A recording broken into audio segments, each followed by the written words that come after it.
switch the mindset with more health and longevity and trying to balance how far can I push certain things with being still relatively healthy. So if you're serious about trying to pick one of the strength sports to go into, if it's powerlifting, bodybuilding, strongman, CrossFit, you can do all four of them, but you're probably not going to be that good at all four of them. I dabbled in bodybuilding for a while. I did CrossFit, I did weightlifting, I did Strongman. But as I get older, I'm like, okay, well, I'm probably going to lean back on this and put more emphasis on this. And that's kind of where my heart and my passion is.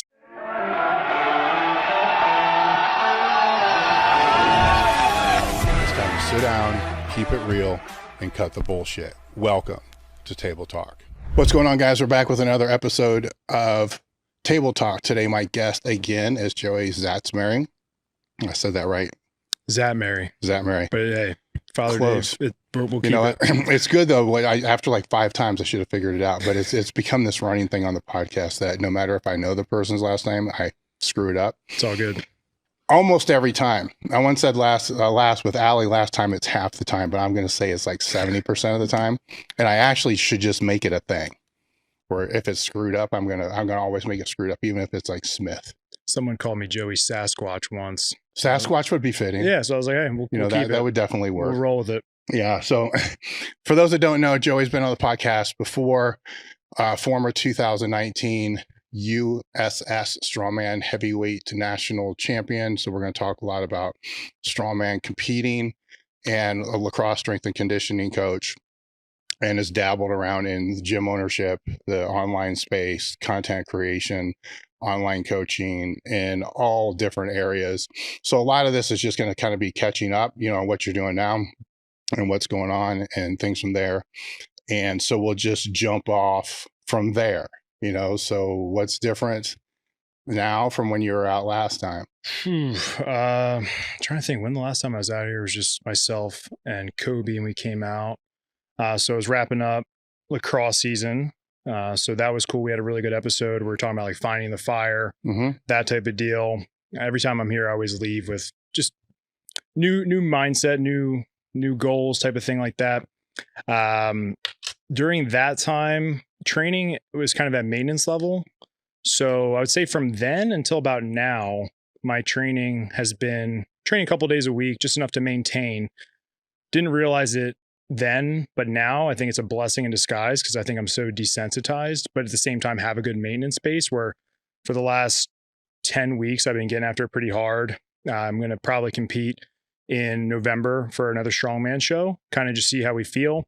I've also switched the mindset with more health and longevity and trying to balance how far can I push certain things with being still relatively healthy. So I've been, doing a lot more things which we can talk about, or things that I've changed from them. Still coaching. I do strength and conditioning for 2 high schools, and I coach one of the teams for the varsity program, and I help out as much as I can. The big elephant in the room is that closed my gym. So I was a gym owner of the Lion's Den for 7 years. It was about a 10-year project, I would say. So I'm 30 now. So it was about since I got out of college. That was my big dream. Closed that down. Just I've changed. Vision's changed. Obviously one of the hardest decisions I've ever had to make in my life. But at the same time, after I've been able to process it for a couple months, I feel really good about it in the future of kind of where things are heading, and almost like it was like I put my time in for that, and that needed to be done. Got a ton of experience, which is now being utilized for things in the future. So kind of just getting my feet back on the ground with training, keeping my health in focus with that new vision of where I'm heading with things. And we can dive into. What I was going to jump into, what did you learn from having the gym? Because now there's been, there's the opening, there's the running, there's the ups and downs, there's the downs and ups. Let's put it that way. It's with any gym ownership, there's downs and ups. And then there's, the ceasing, and then now looking back. For sure. So it's hard to look back with perspective when you're in it, right? Because absolutely. You're too in it. Yeah, you're in the mud. You're just in the trenches. For me, it was a weird situation because when I opened the gym, I was creating content for my own personal content. So the online wasn't even a thing that I had in mind. I just wanted a badass training facility where the primary focus was strength training. Mm-hmm. And at that point, I worked at a bunch of other gyms. I kind of got my feet wet with working with tons of different clients, things I liked, things I hated, just different gym models, atmospheres. And then that's when I came up with what I thought would be, my model. And kind of pushing forward with that, then the online started to grow. So now we have like two beasts kind of entering. And, it's kind of hard. Like at first, both were making progress, but then you get to a point where you start seeing this online thing taking off. And then you see the gym kind of raising. You're trying to figure out, where do I allocate my energy? Mm-hmm. So for me, in hindsight, that was difficult because I also got involved with coaching later down the road. So it's like you have these buckets, which is good because you want different revenue streams. But what I didn't realize is how much work and effort needs to be going into each of those to have them get to the level which I wanted to. And at that point, you don't have insane amount of cash, right? Like the gym was just getting by. Like I'm able to pay myself, my employees. It wasn't a cash cow or anything like that. But there was always in the back of my mind of like, do I push the online or do I push the gym? And it would lead to like little spurts of each. But then at the end of the day, it was like, maybe I went up a little bit. But if you even look at it like with training, right, specificity, it's like I wasn't making huge gains in either of them. And when I ultimately made that decision kind of to close it looking back, which was an on and off process for over a year, I started to really realize like the online side of things is really where I wanted to excel and put more time into. But, I had to go through the process of that.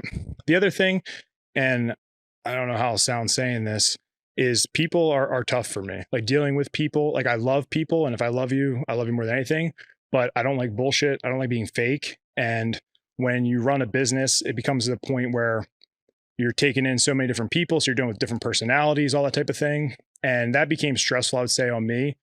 And at some point, I also felt like I started to cater probably more to the members, which you want to, but I also kind of lost my original sense of self doing that at the same time. And now kind of where I'm at, like we talk about finding that fire, like it's back. Like I feel amazing. I'm training like crazy and I'm back to my roots, I would say, of just kind of where I want things to be and have just a different perspective on where I want things to go. But at the same time, like I've met so many amazing people. I loved, showing up to work pretty much every day and hustling, grinding, getting all that stuff done. But I just feel like I was wearing myself thin at all ends, trying to make a million things happen. And I even find that with training. Like I'm a poly athlete. Like I'm narrowing down things more as I get older of, I dabbled in bodybuilding for a while. I did CrossFit, I did weightlifting, I did Strongman, and I found a lot of things I liked from each of those. But as I get older, I'm like, okay, well, I'm probably going to wean back on this and put more emphasis on this. And that's kind of where my heart and my passion is more towards 3 things instead of 10. Mm-hmm. So, I mean, yeah, there's so many lessons. Like we could talk about that for a while. But just managing people, staff, trying to just do a million different things and not having a lot of money. How do you manage that? So it can go any way you kind of want to go with it. Well, it's what I'll jump on is something that I see a lot of people do is to relate it to training. If you're serious about training, right? So if you're serious about trying to pick one of the strength sports to go into, if it's powerlifting, bodybuilding, strongman, CrossFit, you can do all 4 of them, but you're probably not going to be that good at all 4 of them. Exactly. Right? You have to figure out which one you really want to be good at, focus in on that one. And then some of the other ones can be used as different mesos in an off season to be able to supplement what the main one is. Everybody kind of understands that with training. Now there's multiple ways that people can run businesses as well. But the way that I've always seen it is if you have 3 different businesses, 3 different buckets, that's like trying to be great in 3 different strength sports, where if you keep everything that you're interested in one bucket, and then each one of those different things can become revenue streams of that one bucket, then it's just one thing that you have to manage, because until you get to a certain time, you have to work on and in the business, no matter what it is. So the goal is to actually go from working in the business to working on the business. And then on top of the next one would be able to work above the business. Right. Now, above the business, when you have multiple businesses and there's multiple CEOs and there's all this other kind of stuff that works, people try to put themselves in this weird spot to where they want to work above the business, but then have to work in and on 3 different things. So then the focus isn't really there. And they're not willing to take any one of those 3 things and make it what other people call like a side gig. Like a lot of people have their full-time job, then they have some side gig on the side. Right. The full-time job most likely is the first responsibility, and the side gig's a side gig, and they're 2 completely separate things. You can't do that if you're trying to make that side gig this big full-time business. At a certain point in time, a leap has to be made, right, to be able to do that.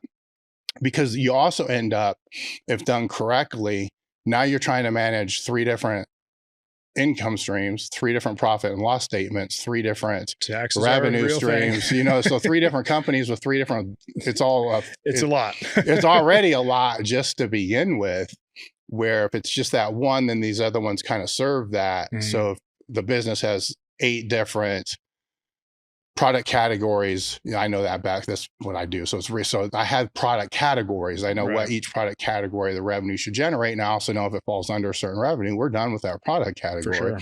And the one product category that can grow the most revenue gets leaned into the most. That you allocate your resources based upon that. That doesn't work that way when other people, and it's become a thing over the last 10 years where people want to like accumulate and say, yeah, I have this. You can see they got like 5 different businesses. Yeah, that's how it was. And I'm like, what the fuck? Like, why is this just not like one? Yeah. And then these are different revenue streams. That would be so much easier to manage and hire people to manage. Yeah. And then they would know what it is and how to understand that. So it's not just you, it's a lot of people get caught up in that trap. And I think, I may not say it right, but I think it's the sunk cost fallacy, where basically you're so passionate about something, but when you look at it from a logical standpoint, you're pouring so much into it and you're not getting the return, but you have this emotional attachment to it and you just keep pouring and pouring and pouring. Yeah. And for me, it got to a point where I just sit down, and obviously it took longer than I would like, but I had to put it on paper and just be like, okay, like we have to be real with ourselves. And I was trying to do it all at a high level and output. And that's where I just got completely fried in every way, from either training or trying to create content. You're trying to keep up with videos, and you have the pressure of putting out uploads or putting out certain content collaborations. Then you have to go to the gym every day and show face. And at some point, you just become fried. And then it's not that you lose the passion, but it just changes, in the sense that you just don't have the energy that you did when you did have one singular thing. So that's kind of where I'm at now, is transitioning more to like that one singular, and then having a side gig, which is probably just a coaching type deal. And then transitioning all my energy to kind of a setup like this, smaller, but it would just be studio setup where I can train. Maybe we have a couple people here and there who want to come in, have a training group or something like that, but it would definitely be private. I'm not marketing it as a gym, have an office, podcast studio type of thing, and just run with that and try to push the energy as far as I can in that realm moving forward. But none of this would have happened. It's always like, if you could go back and change anything, like that question just always like irks me, because like I had to go through these experiences to be where I'm at, to then be able to move forward. And I wouldn't change any of it. I learned a ton. I met so many great people, like the collaborations there, competitions, all that kind of stuff. And I just look at it as a chapter. And for me, it's like I gave it a decade of my life, which I'm proud to say, like I did something for almost 10 years and gave it everything I had. And also have the wisdom now to go forward and make, the adjustments that I need to make to put myself in a better position, or just have my vision go more in the direction that I wanted to. With the gym, what were some of the things that you felt you did right? Culture, for sure. I take a lot of pride in the culture that we had there. The community was huge. Like everybody that came there really was like a family. And from the outside, like I always told people from the outside, I think people were intimidated to come in. And at first I started it wanting it to almost be that way, because it's like if you came in, like you got balls, and then they'd come in and then you get greeted right away. But we had like the most friendly people. I had my grandma who's 70-year-old deadlifting, and then we got a guy, my training partner DK, who's like 340 some pounds, trying to be a pro strongman. and they're talking about whatever, dinner the other night, a movie. He's deadlifting 700 plus pounds. She's doing 100 pounds on a deadlift. Everyone's cool. My dog's walking around. So that was something I really think I aced, was the quality over quantity approach. But once again, as the gym went on, I started getting in my head of like, well, and I think it's inevitable that we do it. It's hard to have the control of, you see these other gyms go up that have similar equipment, similar kind of vibe, not the culture that I had, but it's $50 a month. So then you're sitting there and you're like, well, do I want to start trying to get more volume of people, lower the price, right? But then you become a commodity, and then it's just a race to the bottom. So I tried and I put like my best foot forward, but once again, I kind of remind myself, like, you got to be logical about this and kind of pull the emotion away as much as you can, even though I'm a pretty emotional person when it comes to that stuff. And 10 years out of your life, it's a relationship, But yeah, I think the culture was great. The quality versus quantity approach, I think we did a good job with. I think it was the knowledge of the coaches that we had there. I took a lot of time investing all my energy and resources to making sure that my coaches did a great job with how they interacted with the clients, the knowledge that they had, always pushing continued education. I'd have them come on collabs, or when people came, I wanted them there. I'd sit down and do not like a mentorship, but just like a study hall session. Like, hey, like, let's talk about a topic we don't understand. And sometimes I'd use it for content because there's like a double thing I could do. But, going to other gyms where, and there's nothing necessarily wrong with it, but I just take a lot of pride in, when you come here, we can explain to you what you're doing, why you're doing it, and there's a system to it. I didn't like a lot of the randomness that I saw with people, or, people getting hurt doing things that could have easily been prevented. So I thought we did a good job with that. I'm trying to think what else. Yeah, I would just say like the community was the biggest one. The community and the culture was hands down nothing, at least, in my vicinity of where I was at, there was anything like it. We had people driving easily an hour, 2 hours to train 3 or 4 days a week. And my training partner drove, an hour and a half every day. He worked third shift. We'd get there in the morning after work. And I mean, that's cool. Like, when you think about it, and I know you've taken drives, like, that means something. So that, and I can put my head on the pillow and I'd being like, yeah, like we really took care of those people. We went above and beyond, having parties or events or sending cards to someone who maybe had something going on in their home life or personal life. So I give credit to my team, the people that helped me with that. But at the end of the day, I didn't want people to feel like they were a number, because I hate feeling like when I'm a number. Even financially, I know it's not the best move, but I would try to do anything I could to, like, if people wanted to be there, like, I would try to do anything I could to keep you there if you really wanted to be here. At the end of the day, hopefully they look back and be like, yeah, he was a good dude, and that was a great gym, great community, great coaches. They took care of us. Obviously, when the gym closed, people were crushed. It's better than if people didn't give a crap. Yeah. That would suck. Yeah.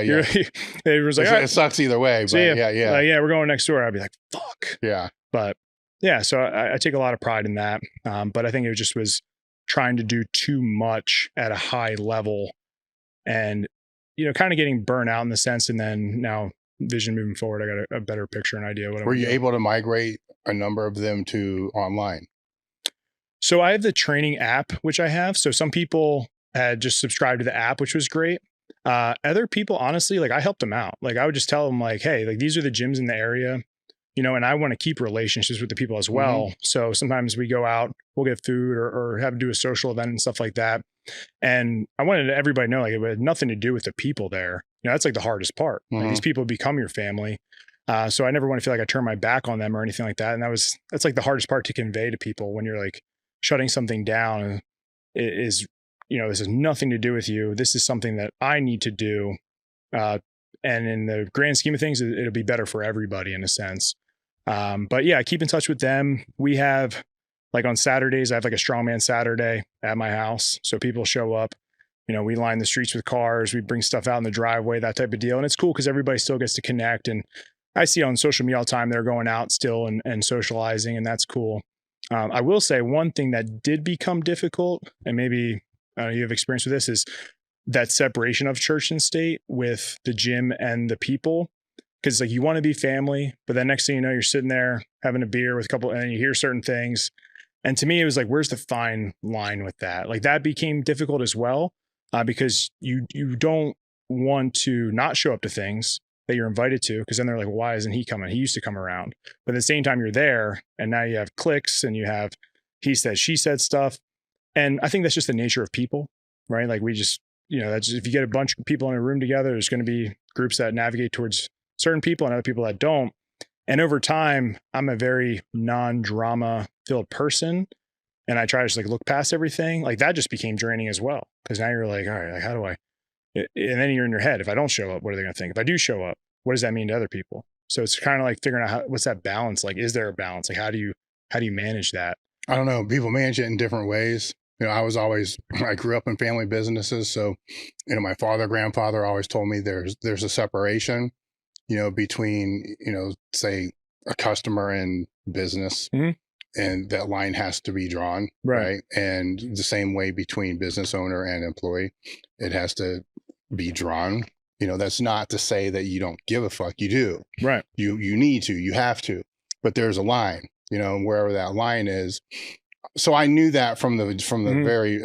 Fortunately, from the very beginning, that was kind of my philosophy from the very start of that. Right. Is, I support all this, but I know, because you can't, even when I was still training people, I can't go to everybody's fucking birthday party. I can't go to there's too many. You can't, but then you can't do one, but not all the others, because then they wonder what the fuck, so it's just like, nah, this is what this mm-hmm. is, this is like a boundary or whatever it was. And then that's there. And staff is different. Right. Because you have maybe not, because it depends how long you know somebody. Right. Yeah. Right? So how long you know somebody there's going to be certain circumstances where maybe, mm-hmm. concessions have to be made because things are either really, really bad or, something needs to be able to go in there. But then it's just like right back into that zone again, or it gets all fucked up. Yeah. And it ends up getting really fucked up if it gets too messy with that. When I first started, I had a garage gym. And maybe I told her, didn't tell the story on a podcast before, but it was just like, first off, start with a couple people in the neighborhood, some clients I had. And at one point, I think I had over 120 waivers, like the waivers mm-hmm. I went and made myself on a Word document, I totally sketch. And, we had a core group. So we started in this little 2-car garage, and then we go to the first location, and they were like the OGs. And everybody was super tight because it was so small. And it was this weird thing where as it grew, the OG started kind of having this like attitude mm-hmm. and it's changing, but in your head, you're like, don't you want me to succeed? Like, don't you want me to grow? Like, it's like, if we just stay here forever, right? In this small little thing, like I understand it's cool, but then where do we go from there? So it's always like trying to like balance like the flow of when people came in. I always realized there was a couple year time frame where maybe they would, like a group of people would act a certain way. And then as time went on, new people came in. So it's a lot, and being a coach, it's a lot of psychology, and you're trying to read people, read the room, understand why they're acting a certain way. But it's funny when you're in the position that you're in though, because you see things that the others don't see. Right. So saying with the situation that you're talking about, these OGs are probably coming to you and saying, this person over, we need to get them out, mm-hmm. and they'll give the reason why they need to get out. But then 2 years later, they're doing that exact same thing. Right. So now, and then next thing you know, everybody there is saying, hey, everybody wants everybody thrown out. Right. Everybody, when you get down to it. And, it's fascinating to be on the outside of that looking in, because as they're telling you so-and-so needs thrown out, so-and-so's already told you they need thrown out, yeah. For exactly the same reason, and it's, I don't know what the answer to that one is, except very critical conversations, pulling them together or whatever it's going to be and say, hey, look, here's where this is going. Actually, I had to do that a couple of times. It wasn't really like, here's where this is going. It's like, this is what you came a part of. Mm-hmm. This hasn't changed. It's always been moving in this direction. You now want me to change for what reason? You see what I'm saying? 100%. Because they're going to try to put it back on you and say that you've changed. I've changed. Right. I've changed. But no, it's been this trajectory started here. They came on here. If they want to go along for the ride, it's cool. If not, get off the fucking bus, because other people are going to come along for the ride as well. But they got on, you see what I'm saying? They got on after somebody. Choir, bro. Yeah, you see, but they don't know that. So it becomes this communication thing, but it's also a boundary thing too, where I learned over a period of time that conversation shouldn't even be coming to me. Like they should feel so uncomfortable bringing that to me that they're not going to. Right. You know, because they know I'm not going to stand for it. It's like either you're here to be able to do what you're supposed to do or you're not. Yeah. You know, it's being, I mean, maybe you can agree with this, is getting into it. Like, dude, I just wanted to fucking train and train hard, you know, and that's like that was my lifeblood, you know, and then you get into it and you sit there and you're like, how the fuck did I get here? And like, what is going on? And then you can think back and you're like, okay, that's how I got here. But then you still say to yourself, I just wanted to fucking train hard. So, you know, I'm back to that, which is great, but it's just such an interesting process. And just like you said, yeah, the boundaries can be crossed, or people feel like they can say things to you that they maybe didn't in the past. And then you're realizing all sorts of weird epiphanies. But, you know, it's made me better in what I do, the business I move forward. So I'm grateful for it. And I'm not trying to like come off like I'm hating people or whatsoever. I think it's just a real conversation to have that maybe people aren't talking about enough. When you're in that position, the kind of stuff you think. And just even how those thoughts can just fester. Like I'll sit there all day, or I would sit there all day trying to put the pieces together of how this is happening. And I'm like, dude, I just sat there for an hour and I drained so much energy out of my mind trying to figure something out that I probably won't ever figure out. You know, it's just like, okay, we got to move forward. We got to move on from it. Well, if they love training, then it's actually pretty easy to figure out, right? Because you've been training for how many decades now? 2. Like 2 decades. Like, so you've been training for 2 decades. So if we go back to when you're 18, 19, you fucking love it. You're training hard. Yeah. You think you're training hard, right? You're really not. Right, right. To you at that time, you're training the hardest that you could. And if anybody gave you any advice, you kind of listen, but not, you know, and just keep doing what you're doing because you're making gains, you're making progress, you fucking love it. You're all fucking into it. And then somebody 10 years older than you gives you some advice. You're like, fuck off, dude. And then you just keep doing what you did it. Right. Yeah. So now that the people would do it to you, why would you expect any different? Right, right. And so the trick of it is to remember, you got to stop and say, now, if I was 21 again, how would I see this? Not that it's right because you know better now, right? Because you're older, but it changes how you're going to approach that conversation, right? Because you're seeing the conversation, or I would see the conversation as, man, you're fucking this, and this. You see it because you've seen it so many, not just with yourself, but with dozens of other people. For sure. You've already seen this, and you don't want them to go down the same path, the same road, but you know what their mindset is, right? So sometimes it's not really about the mentoring. It's just about the connection. Like, I get it. I understand what you're doing. Let's fucking go after it. So sometimes it's actually enabling in a fucked up way of the behavior to build trust. So you enable it, say, look, I get it. You know, then the next, at some point in time, they'll listen, because we all didn't. You see, it's not the rite of passage, but it's just I was talking about it the other night, and maybe we'll talk about it later with some influencers type stuff. But it's like at the end of the day, they're going to do that, and there's nothing you can necessarily do to stop it. But yeah, you have to change. If you can change your mindset, you know, and reframe it in your brain, then you can. Not manipulate, but I forget the word you used, but you can better the situation by having a little bit more understanding and put yourself in that mindset versus like the defensive, you know, just get pissed about it. Well, yeah, I mean, if you want to stay on influencers, I think we're seeing this all happen right now with that Sam Salk. For sure. Right. Right. So you see all the reaction videos to him, you know, with that day of eating with this, you know, cereal and all this other kind of stuff. And I'm watching all these reaction videos of, this is fucked up. He shouldn't be doing this. He shouldn't be doing this. And I'm sitting there thinking to myself, okay, when I was his age, here's what I would think about this. But also when I was his age, he's much further ahead than when I was his age. I was probably doing the same shit he was doing. He's actually seems to be pretty nice and polite. Right. So as far as other influencers that have come before, he's not an asshole. He's nice. He's polite. He's trying to help people in the best way that he knows how for the experience he has, which is better than a lot of other people. Right. I'm seeing a giant net positive here. And then people are just like ripping the fuck because he's drinking chocolate milk. How many people do you know that when they were younger were drinking a gallon of chocolate milk a day? I mean, that was just everyday culture in a football weight room. Yeah. So you gotta get chocolate milk and a peanut butter sandwich. Yeah, so he's nice. He's not doing anything that anybody else Right. wasn't really doing or probably did themselves, but they can't remember back.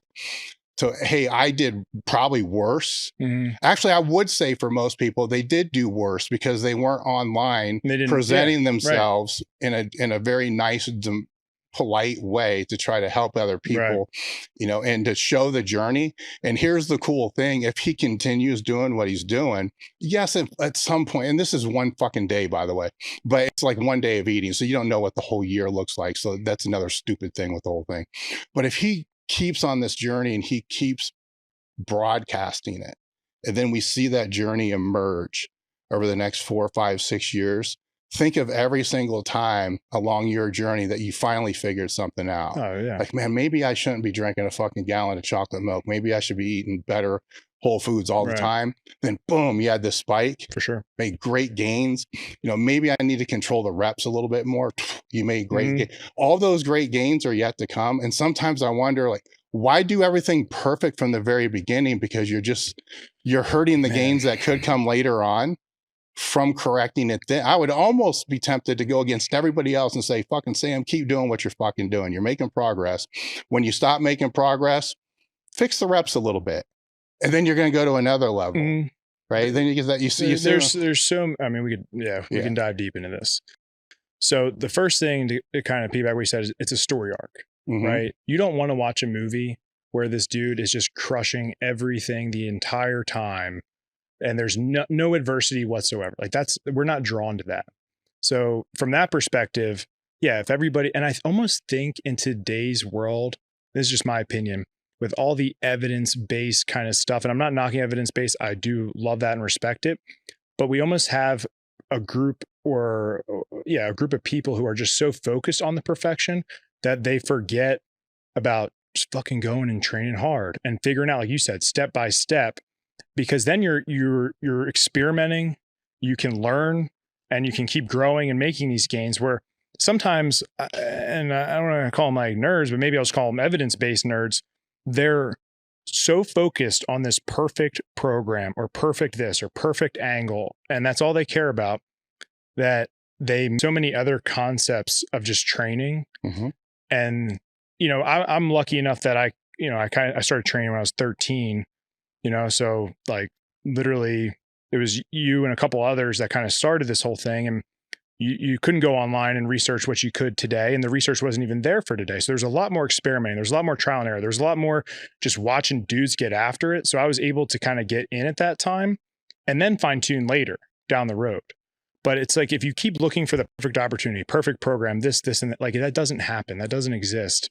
And I just feel like so many people are wasting their time with that instead of just getting after it and making the adjustments along the way. And on top of being an influencer, everybody, like, people just criticize people because they got nothing better to do. They want to twiddle their thumbs. They want to get on there. I mean, it's clickbait's a big part of all this too. But it's odd in a way because he's being authentic, right? He's training in fucking old school sweats and shit like that. I mean, he's just being authentic, and he's showing what he authentically eats and all this other kind of stuff. So what is the contrast here? You would rather him lie? You would rather him do what old school bodybuilders used to do in the VHS tapes, where they'd follow him for a couple of days and then everything was exactly perfect. And there was the massage therapy and the fake cars and all this other. That's a better story. Yeah.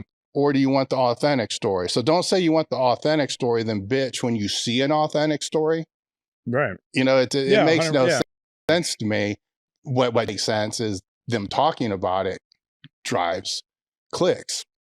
And do we all see things that shit? You can watch anybody train. If you got 20 years experience, you're going to nitpick and say that could be a little better. That could be a little better. I mean, that's what we do. I mean, those as a coach, those stand out so much. Like, if he did this, it would be so much better. But again, if you dial back, man, when I was 21, this is how I would have thought. This is what I would have done, and it's actually probably better, than what. So it's already ahead.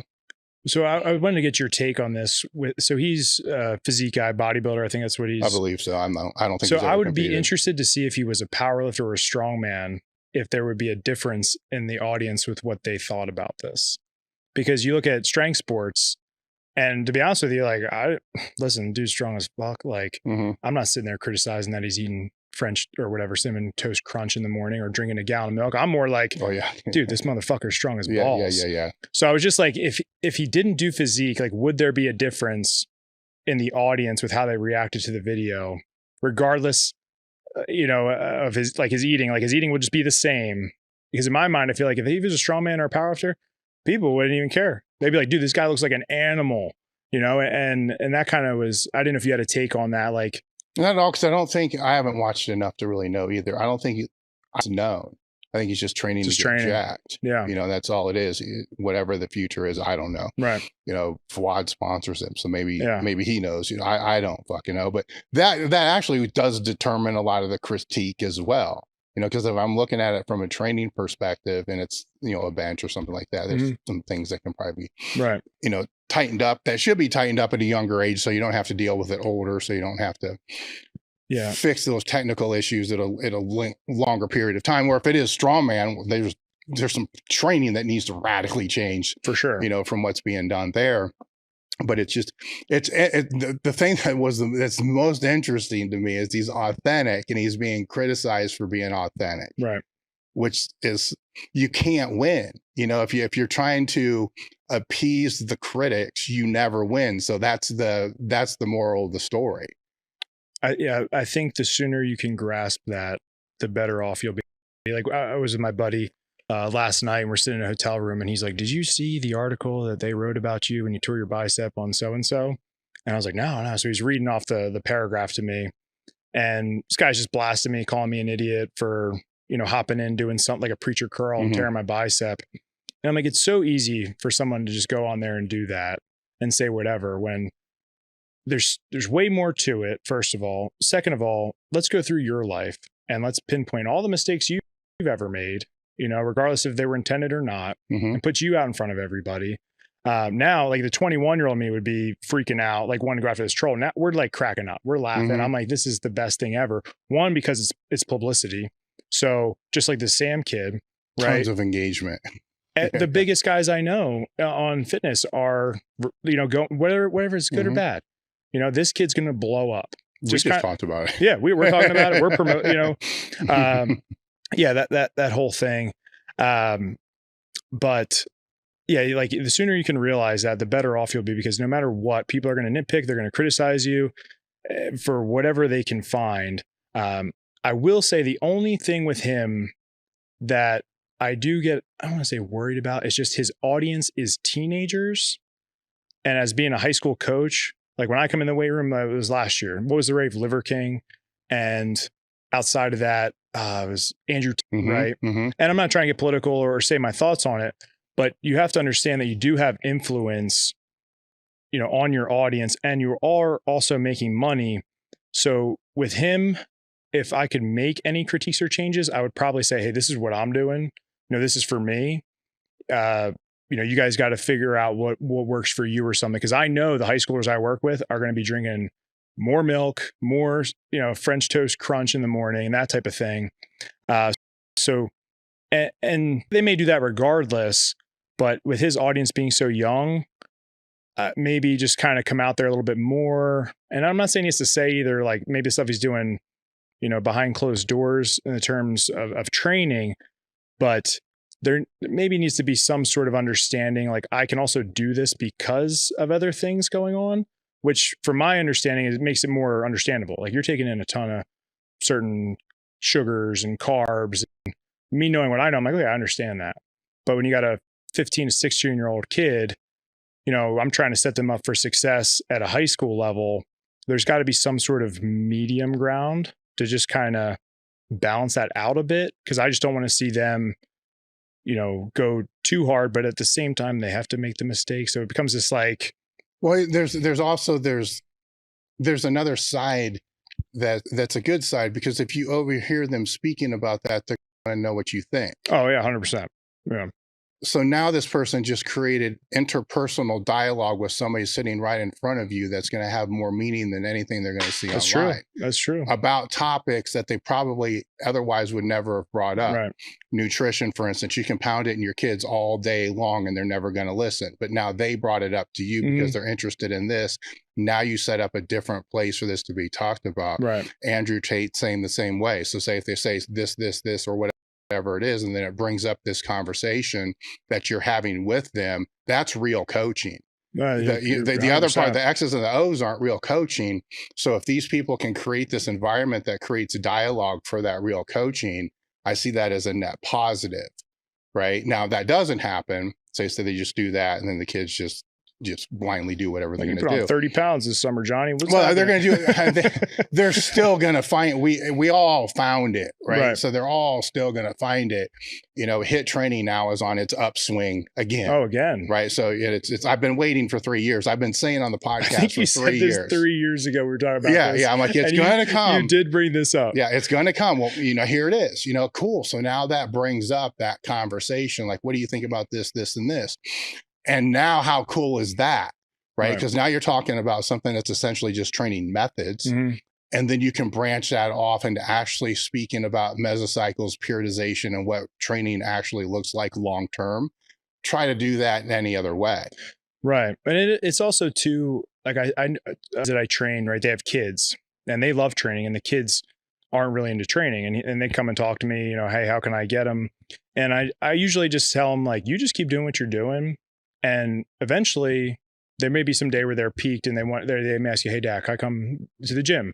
The more you try to force that, in my opinion, it becomes the opposite effect. But with the social media, TikTok, whatever, I do think that is a good thing, because maybe they see it from them, and then that's like the gateway to training. Or maybe, like, I think we all want it to be us that like empowers someone to train. But I'm equally as happy when, probably, like, to your point, a positive is some kid comes up to me and says, hey, I'm watching Sam Sulek. Maybe, what do you think? He got me in the gym. Boom. Okay, that's a win right there. And it didn't have to come from me being like, you need to get your butt in the gym and start training. I know why, but they may not have responded to that. But since they see these younger generation or somebody else, like, I think that's cool. So I do think, the more I think about it, I think there are a lot of net positives, and I like your spin kind of on if we came out and we're perfect. And that's why I made a YouTube channel. I started a YouTube channel 10 years ago, just filming my sessions as, you know, we remember, photo books and stuff. Like, that was my photo book, right? I can look back. Yeah. And I went from me training, working at a gym, about starting a gym, 6 years later, like, and people watch that journey. And it's like, I see gyms now to open with everything you can imagine. And I'm like, where do you go from here? Like, I always think that. I'm like, you have everything now. Like, what's next? Like it may be a second location like that, but I think it is cooler when you have something like elitefts, right? Small location, boom. Then we have a next one. Then we grow and we get bigger. And I think that really helps with your audience, your clients, and your engagement, because they're like, this is real. Like you said, this is real and authentic, and we're watching it real time.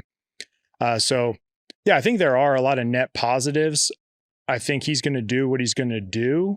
To your point, I think he is very kind. Like, he's probably going through these comments, and I mean, I don't know how he's handling it, but to be 21 years old and be flooded with probably all the videos that came out, that's probably hard to handle. And if not, and he can view it as, I'm going to skyrocket. And at the same time, probably get reached out to by a lot of really knowledgeable people that are going to offer him whatever service and advice to help him get to those levels. I mean, that's great. Well, yeah, he's got to navigate all that though too, which is a whole nother area, because he has now found himself in the social media influencer space. And I don't think that's what the intent was. I was saying, was it? Yeah, was it the intention or not? Which is, there's a lot interesting, because there's a lot of people that is their intent. They bust their ass to be able to do that. Yeah, but don't. But then this is the reality of that social and media. And I can understand that from my experience. Like, I just made YouTube videos for me, and then I went out for a strongman training. You've had him on here, Brian Alsrew, and I went and trained with him. And next thing you know, he's like, hey, you think you make a video for my YouTube channel about power cleans? Because at that time I was an Olympic weightlifter. So I made this video, not even know what I was really doing, because before that I was all on an iPhone, take a couple sets or whatever, throw it on, reference it years, whatever. And then I look at my YouTube account, it's like 5,000 subscribers. I'm like, whoa, holy shit. Like now people are commenting. Now people want, like, you know, and so then you're sitting there trying to, at first it's like, it's a rush. And then, you know, as you continue down that journey, it can become a whole different animal because this was not the intention, you know, and especially back then, it wasn't as popular where now it's very popular. You see a lot of people who go to the gym or have a great physique and next thing you know, they're a coach and they're trying to push this influencer thing. But back then, so I can understand that 100%. Yeah, I mean, I'm interested to see what happens with them down the road. I think it'll be cool. And it's also reflection. You can be like, hey guys, remember that video that I did 5 years ago where everyone's like, here's now where I'm at and things are looking good. Whatever he's accomplished or his physique, blah, blah, blah. So I don't know, as long as he's not complete and utter idiot, which is out of our control, like I think the future is probably going to be bright. Oh yeah. Either way, the journey, it's going to be documented. Yeah. You know, that's the cool thing. So as long as he keeps posting them, it will be documented. I mean, he can just say fuck it and just stop, which could totally my be 15 the case. seconds of fame and I'm out. Yeah, because I don't know a whole lot about him. I mean, he could be in college right now and this is just something he's doing on the side. Then he graduates, gets a job, and is like, fuck this, I'm not doing this. Yeah. And just gone. You know, so not everybody makes the money being on social media like so many think. Right. You know, which is another, you know, so a lot of people are trying to chase a prize that I don't think they even know what is at the end of the rainbow of that prize. Yeah. You've been around enough different influencers to know that it's not really what people think it is when you get the check from YouTube or whatever it's 100%. And it also fluctuates based on performance, you know, so you can have, a couple, like I've had a couple months that I crushed it and I was like, dude, this is insane. And in your mind, maybe you think that's a month thing. And then quickly you realize that's not a month to month thing. But that also adds a different pressure where, you know, maybe it was just your passion to do it, but then you see the financial reward. And then at some point can change a little bit because you're thinking, okay, well, should I put this video out or should I put this video out? Like this one's for me, but I know these guys are really going to like it. So it's kind of like this weird balance and journey that kind of comes out of that. But yeah, it's a wild ride for sure. And it definitely is not what you think or probably intend when you get into it. And then you really have to treat it like it is a business in some sense if you want to keep up with that performance and continue to drive revenue if that's your sole revenue stream. From what I've seen as outsider in, and we monetize the YouTube as well. So now kind of as like a little bit of an insider with that as well. I think it would be good advice for people to try to know what their mission is before that, because if they're not careful, what they'll end up doing is in a way they're going to start self-censoring. So say for this podcast, I could just bring in people I know that are going to have giant views, but those may not be people I want to talk to. Then the podcast is not what I want the podcast to be. I want it to be people I want to talk to that I think have value. Well, they may not be that well known and they may not get a lot of fucking views, you know, so you don't have to look at, so the downloads are about the same. So you got to know the metrics, but you got to know what you want. Cause I've caught myself a couple times where you look and you're like, well, that was a really good month. We had so. Okay. We need to get no, you know, who do we want to speak to? Who's the audience want to see? You know, and then it's a balance that kind of has to be played with that. And if you start going down that rabbit hole of this is where all the clicks are going to be, that changes too. And you don't know who controls that. Right. Oh yeah. You're at the hands of the algorithm. Yeah. Which it's super interesting. And with myself, if people have been following me, like I kind of have a core group of people that I work with and I'll continue to work with them for that sole purpose. And usually I don't work with new people unless it's a recommendation from that core group, just because my integrity and values, like I've had huge opportunities to work with certain people that I know would skyrocket my view count, but morally I would feel weird. And I have had some of those instances where it was when I went in thinking something about somebody and then quickly realized like, oh no, like what did I just get myself into? And obviously, you know, you learn as you go around and you start meeting people and you have the same kind of mindset and culture so you can figure out who you click with and don't click with. But yeah, it can be a vicious cycle. And when you start seeing those numbers, you got to keep your ego in check a bit. To not, I don't want to say like sell out, but you do see some people who, you know, kind of have quote unquote sold out because they're just like, screw it. But if that's what they want to do, hey, like I'm not gonna knock you if you're happy and that's fine, but they'll know in their own head. How do you work that situation? Because I don't want you to name names. Nobody's gonna. It's stupid as fuck name names, but you find yourself in that situation where you are working with somebody. It's like, this isn't really what I thought. You still got to be professional. You still got to do what you're supposed to do, right? How do you navigate that in your own head? So long story short, I'm not going to name names, but I brought a guy to my gym for a seminar, and I idolized this guy. Like growing up, I loved everything about it. And what do they say? Like, don't meet your heroes. Well, to an extent. But this is one of those moments where I didn't want to meet my hero. And I went in with this perception of who he was. And dude, I shit you not, we almost got into a fist fight in my gym for a dude I paid $2,500 to come out and do this seminar. So navigating it, I think I was smart enough at the time because one, everybody had their phones out and they were recording this. Yeah. So in my head, I was like, dude, I could eat this dude's face off if I wanted to, but I was like, they're all recording this. So I'm just going to keep my cool, and actually I beat him in a lifting competition. This guy had never been beaten at a seminar in his own lifting competition. But I guess I just had that sense of like control to realize like this could really benefit me. And the publicity after that was cool because it put me on the radar as this guy who this guy acted like a complete animal in front of everybody. He looked bad. I kept my cool. I did really well with this lifting thing. And after that, I got a lot more opportunities from people who either saw or watched or heard about it. But after that, I just cut ties. He kept actually reaching out to me to like, dude, I want you on my podcast. I want you to be a part of my weightlifting team, et cetera. And I was just kind of like, hey man, like super busy, thanks for coming out, whatever, but went our separate ways. So, and I know pretty quickly, like if I get thrown a curveball now, I mean, that'll shock me. Like I'll be like, oh dude, I did not see that one coming. But for the most part, yeah, like I'll talk to you and be like, hey, what do you think about so-and-so? Do you think we click? If you're like, yeah, I trust you. Yeah. I think we know that. But I think being in it since, 2012, I've seen kind of rises and falls or changes. And then I just have to ask myself, what's the benefit or the pros and cons, right? Cost versus risks of doing this. And if it doesn't add up, like I'm out. I don't want anything to do with it. And why I respect you so much is I'm in it for the long haul. Like I'm not here trying, views are cool. And when videos pop off, that's awesome. But I'm putting out content for the sake of that. I love to do it. And I enjoy sharing what I'm doing.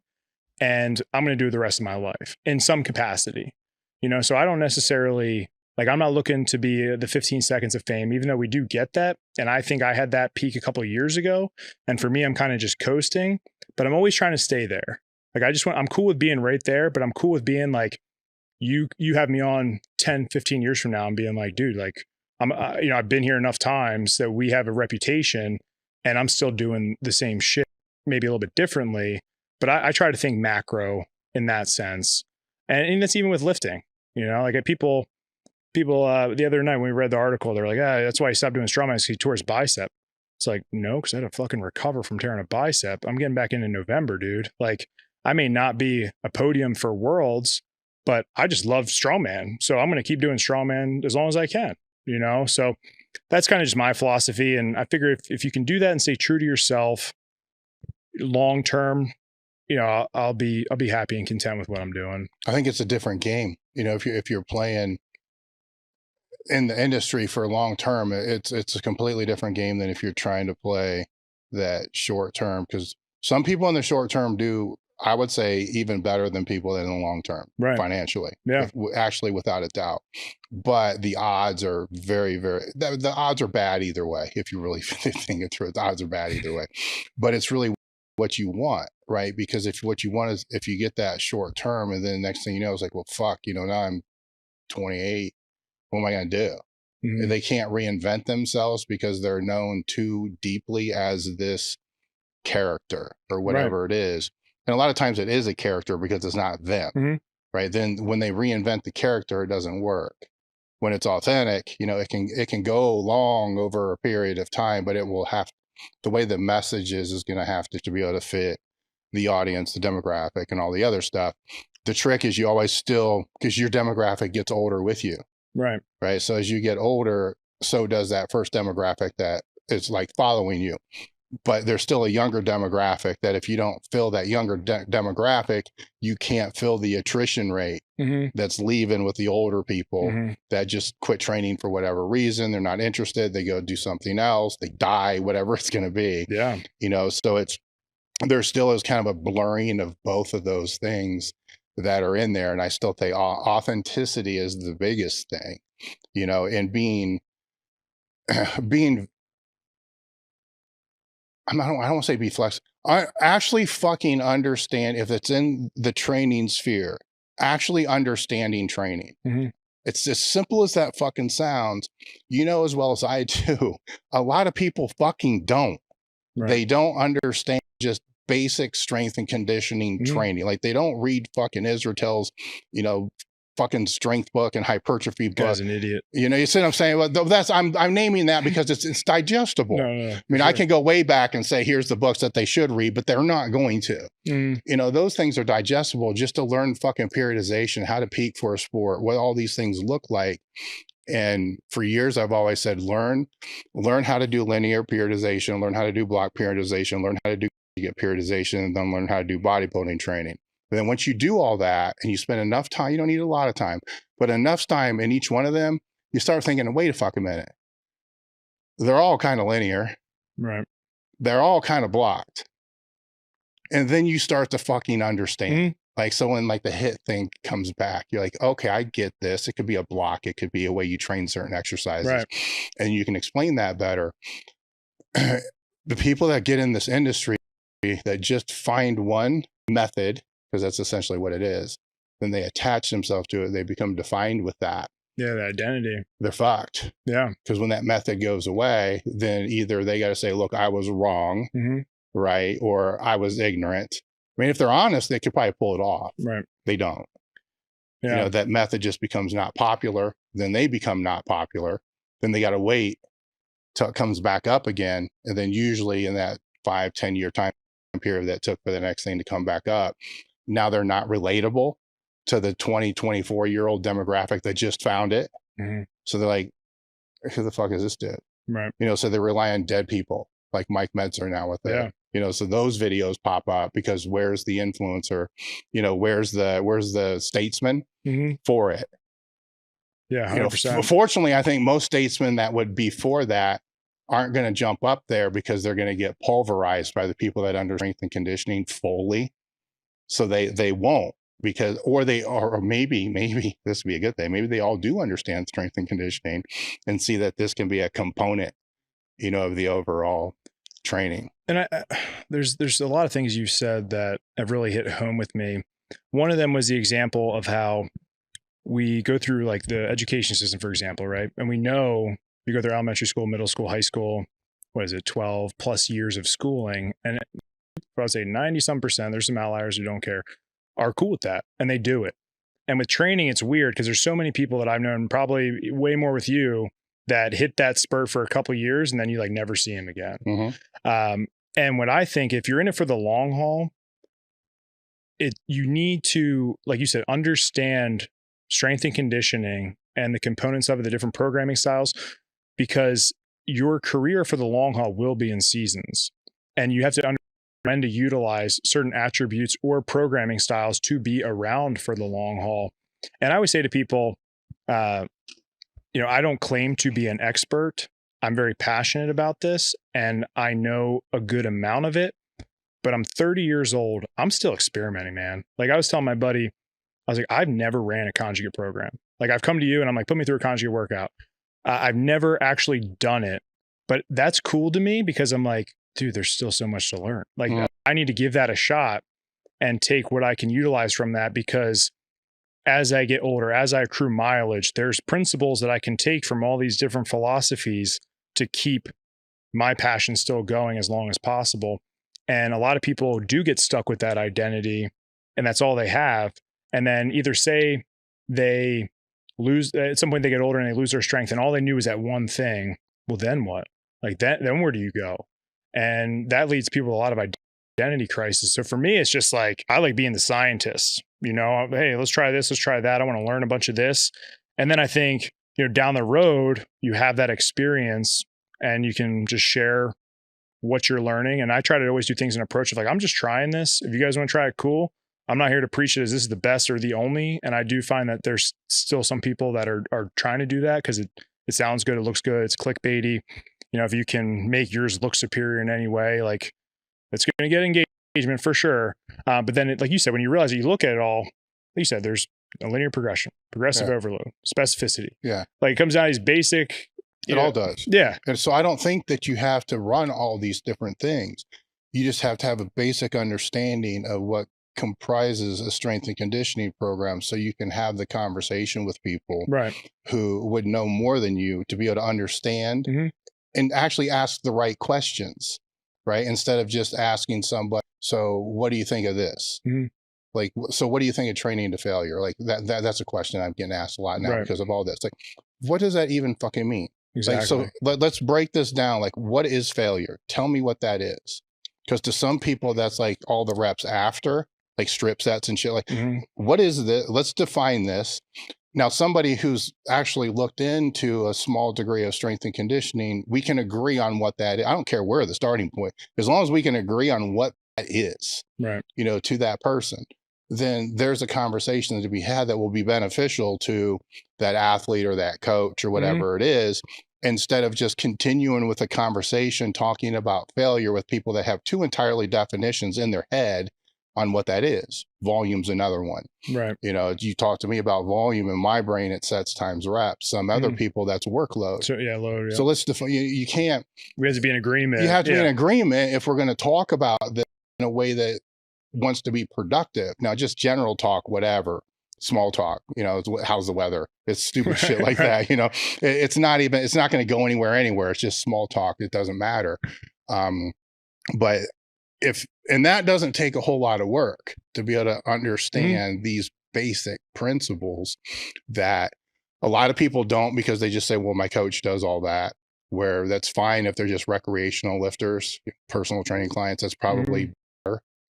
But if they're serious and they really want to make progress, I think they still need to learn it so they can ask the coach to be able to better understand what the expectations and standards are of the coach to be able to get more out of their training. For sure. Yeah. So typically, like I got asked the other day, I put like a Q&A on Instagram. They're like, do you have a coach? And my response to that is usually throughout the year, like I coach myself. However, when there's something specific, maybe it's a big show or something I don't understand, that's when I utilize the coach. And we go through that right away. Like, here's the expectations. What are the definitions of for example, like training? Like I did a mentorship, and the first thing we did is, as basic as it was what do we define as training? And at first you're like, everyone's kind of quiet, but then you're like, yeah, like you're right. Like we need a solid definition of, and that's the same thing with your goals. Like, what are the goals and what you're looking to get out of this?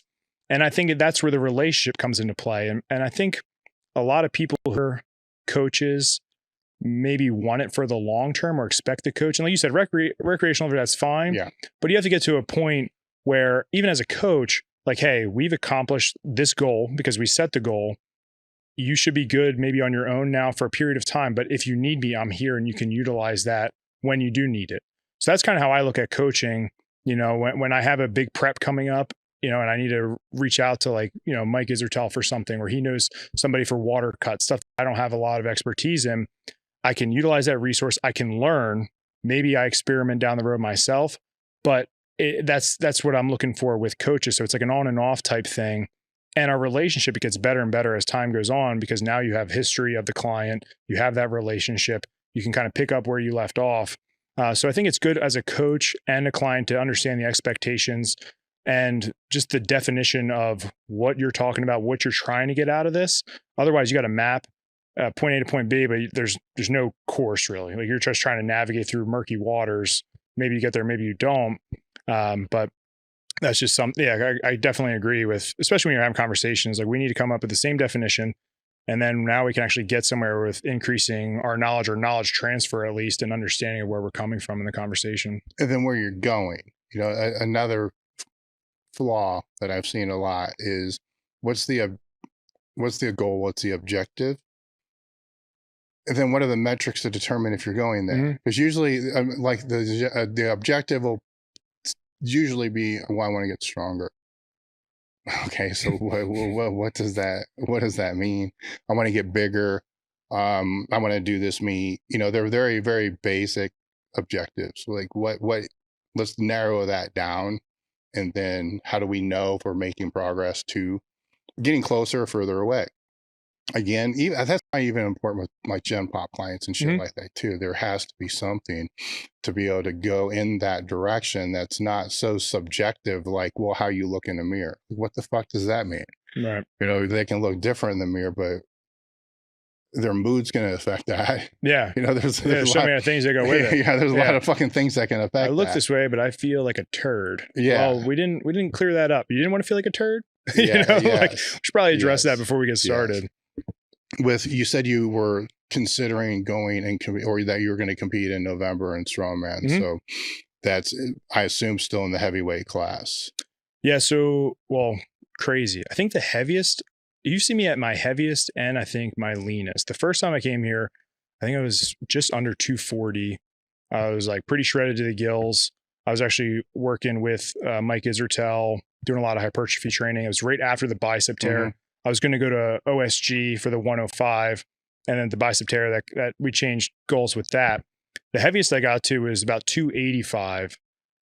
So right now I was just under 250, and kind of like a whole other thing was, I came completely off PEDs like about a year ago. So I was dealing with all these different hormone health things. I've been talking to Pete Rubish, who I know has been on here. Him and I are almost like identical with kind of the stuff we were experiencing. And I initially had come off because, one, I just want to give my body a break. And two, there wasn't much, I didn't really have a set goal. So I'm kind of like, what's the point of pushing the envelope if we don't need to push it? In hindsight, like I said, it's great because I desensitized myself. So like to a good baseline, where now it's just like, dude, like shit feels great. I'm getting awesome gains. I'm sensitive to training now. It's almost like a fresh novel stimulus. And obviously with the business transition of shutting that down, obviously you take the process to process it all. And then eventually like things for me just start coming back, like that fire to train, the clear drive of like what I enjoy doing, what I'm passionate about. And I mean, I love strength training. Like I will die a meathead for sure. Obviously, I like throwing in other blocks of training because I feel like that's just the right thing to do for longevity's sake and making progress. But I started getting that itch back for like, I want to compete. And the difference with competing now is, and not that it maybe at some point it changed a little bit where I was driven by like, I want to win. This is what I want to do. Now it's like, I want to compete for me and just know that I did the best. Like whatever the outcome is, obviously you want to do well, but I know like for me, it's just like, yeah, if it's third place, but I knew I gave my all, like, cool, I'm fine with that. If it's first place, sick, I'll take it. It's not go to worlds. It's not take first in a 105 class. And also with the health metrics in there, it's like, I want to do it the best way I can, overall as healthy as I'm comfortable with by doing that. So I've been getting back. I did 2 hypertrophy mesocycles just to first off get consistency because I was training maybe 3 days a week, doing like a push-pull leg kind of split. And then I bumped it up to 4. Now I'm at 5. Did the 2 mesocycles to just get that base and consistency back. And now I'm hungry for strength training. So now I'm starting to work in a strength block with Strongman, and the goal will be to compete in November. It's going to be a show in Maryland, more like a local show, nothing crazy. And I got some friends that are doing it with me, so we're going to have a good time. I just love the community of the sport, hands down. Like I ran 6 years worth of Strongman shows at my gym. Like I did that solely because I love the sport. I love the people that show up, and I like getting people. Like my shows, we had some that were definitely heavier than others. Like we'd run 2 or 3 shows a year, but I was always focused on getting people to get into Strongman. So it's like even like moms showing up or just regular Gen Pop people. I thought we did a good job with that to grow the sport. Because really, I feel like that's what helps. Like that's the big audience that will grow the sport. Obviously, we watch World's Strongest Man, these big guys, freaks of nature, and that's the entertainment value. But if you're trying to keep things going for the long haul, you got to make it appealing to almost the everyday person to have the interest in the first place. So we did that. But yeah, I'll get back and then kind of just take it from there. I think within the last several years, I've learned a lot about training. I've had really great mentors and connections to learn from. I've made mistakes. I've done some things really well. And with this kind of new chapter, it's like that scientist in me is like, all right, like let's see what we can do here, coming on a fresh block, new base, new knowledge, and just see where it goes. So I'm really excited to see where I can take it. And I think, being 30 years old, there are definitely some PRs left in the tank. It's not everything to me. It's more about just the feeling of training that I get off to. But I do think, going through everything, I have a better vision moving forward with it. Well, it's also August, and this is in November. Yeah. We got some things can change very easily. Yeah. As they get closer, I don't think you're going to be sitting there like, oh yeah, man, I'm just going to do this to go have some fun. It's going to get to be fucking October, and it ain't going to be. I'll say probably once the weights start going up and I'm getting that strength ish going on. Yeah. As long as I'm not, I need to have, like, that's where like coaches and friends come into play, where I just look at them like, don't let me be a fucking idiot, even though I'm saying this, like, please, like, don't let me be stupid. But yeah, I'm just hungry to train. It feels good. Like I'm training out of my garage. I have the tools that I have, and just been getting after it. So yeah, I'm sure it'll be a different conversation in November. I'll shoot you a text being like, yeah, you were right. But I've never gone through the whole strongman route. So mine was powerlifting. So when you say that draw, I know what a powerlifting draw is. What is that draw that you feel like pulls you back? In what way? Is it the training? Is it the competing? Oh, it pulls me back to the sport. You mean? The sport. Is it the purpose? Like what? I love the training of it, because I think what's cool is strongman and powerlifting are two strength sports that, I'm not saying you'd be the best at both, but like when I was in my peak with strongman, I always saw, I was like, dude, I could hop into a powerlifting competition. I'm not going to smoke it or be the best I could. But the training kind of go hand in hand in the sense of the primary movements, accessory lifts, that kind of stuff. For me, I always joke around and say strongman's like the CrossFit of strength sport, because there is moving events and that type of thing. So I like that. I like that you can, not saying that powerlifters aren't athletes, but I'd say the more athletic movements I've been drawn to, just being an athlete my whole life. Like I love moving events. I love carrying things, throwing things. So it adds a variety to me that I'm interested in, where, squat, bench, and dead, I would still do it, but I like that there are things outside of that I can throw into the train. Not saying you can't do that with powerlifting, but for strongman, it may be more specific because they're actually events that you're going to be doing. And the community, like the community is awesome. I've only been to powerlifting, so I never competed, and you can probably speak on it more, but in strongman, you'll have like a dad who's competing with his son, and there's another guy who has no idea what the fuck is going on in the competition. He's never he just signed up because his buddy told him it was cool. He's never even used this implement. At the same time, everyone who's going next or after him is trying to help him out and tell him what to do, or like throwing him straps, or like, do this, do that. Like it's, I guess, I don't know if it's not selfish, but it just comes off that way, where like everyone's in it together. It's like this cool feeling. Does that change when you get to the national level? I think honestly, when it comes to like some of the pro guys, like the 105 group is like super tight. Like you had Camby out here, like Camby, all the competitors are friends with each other for the most part.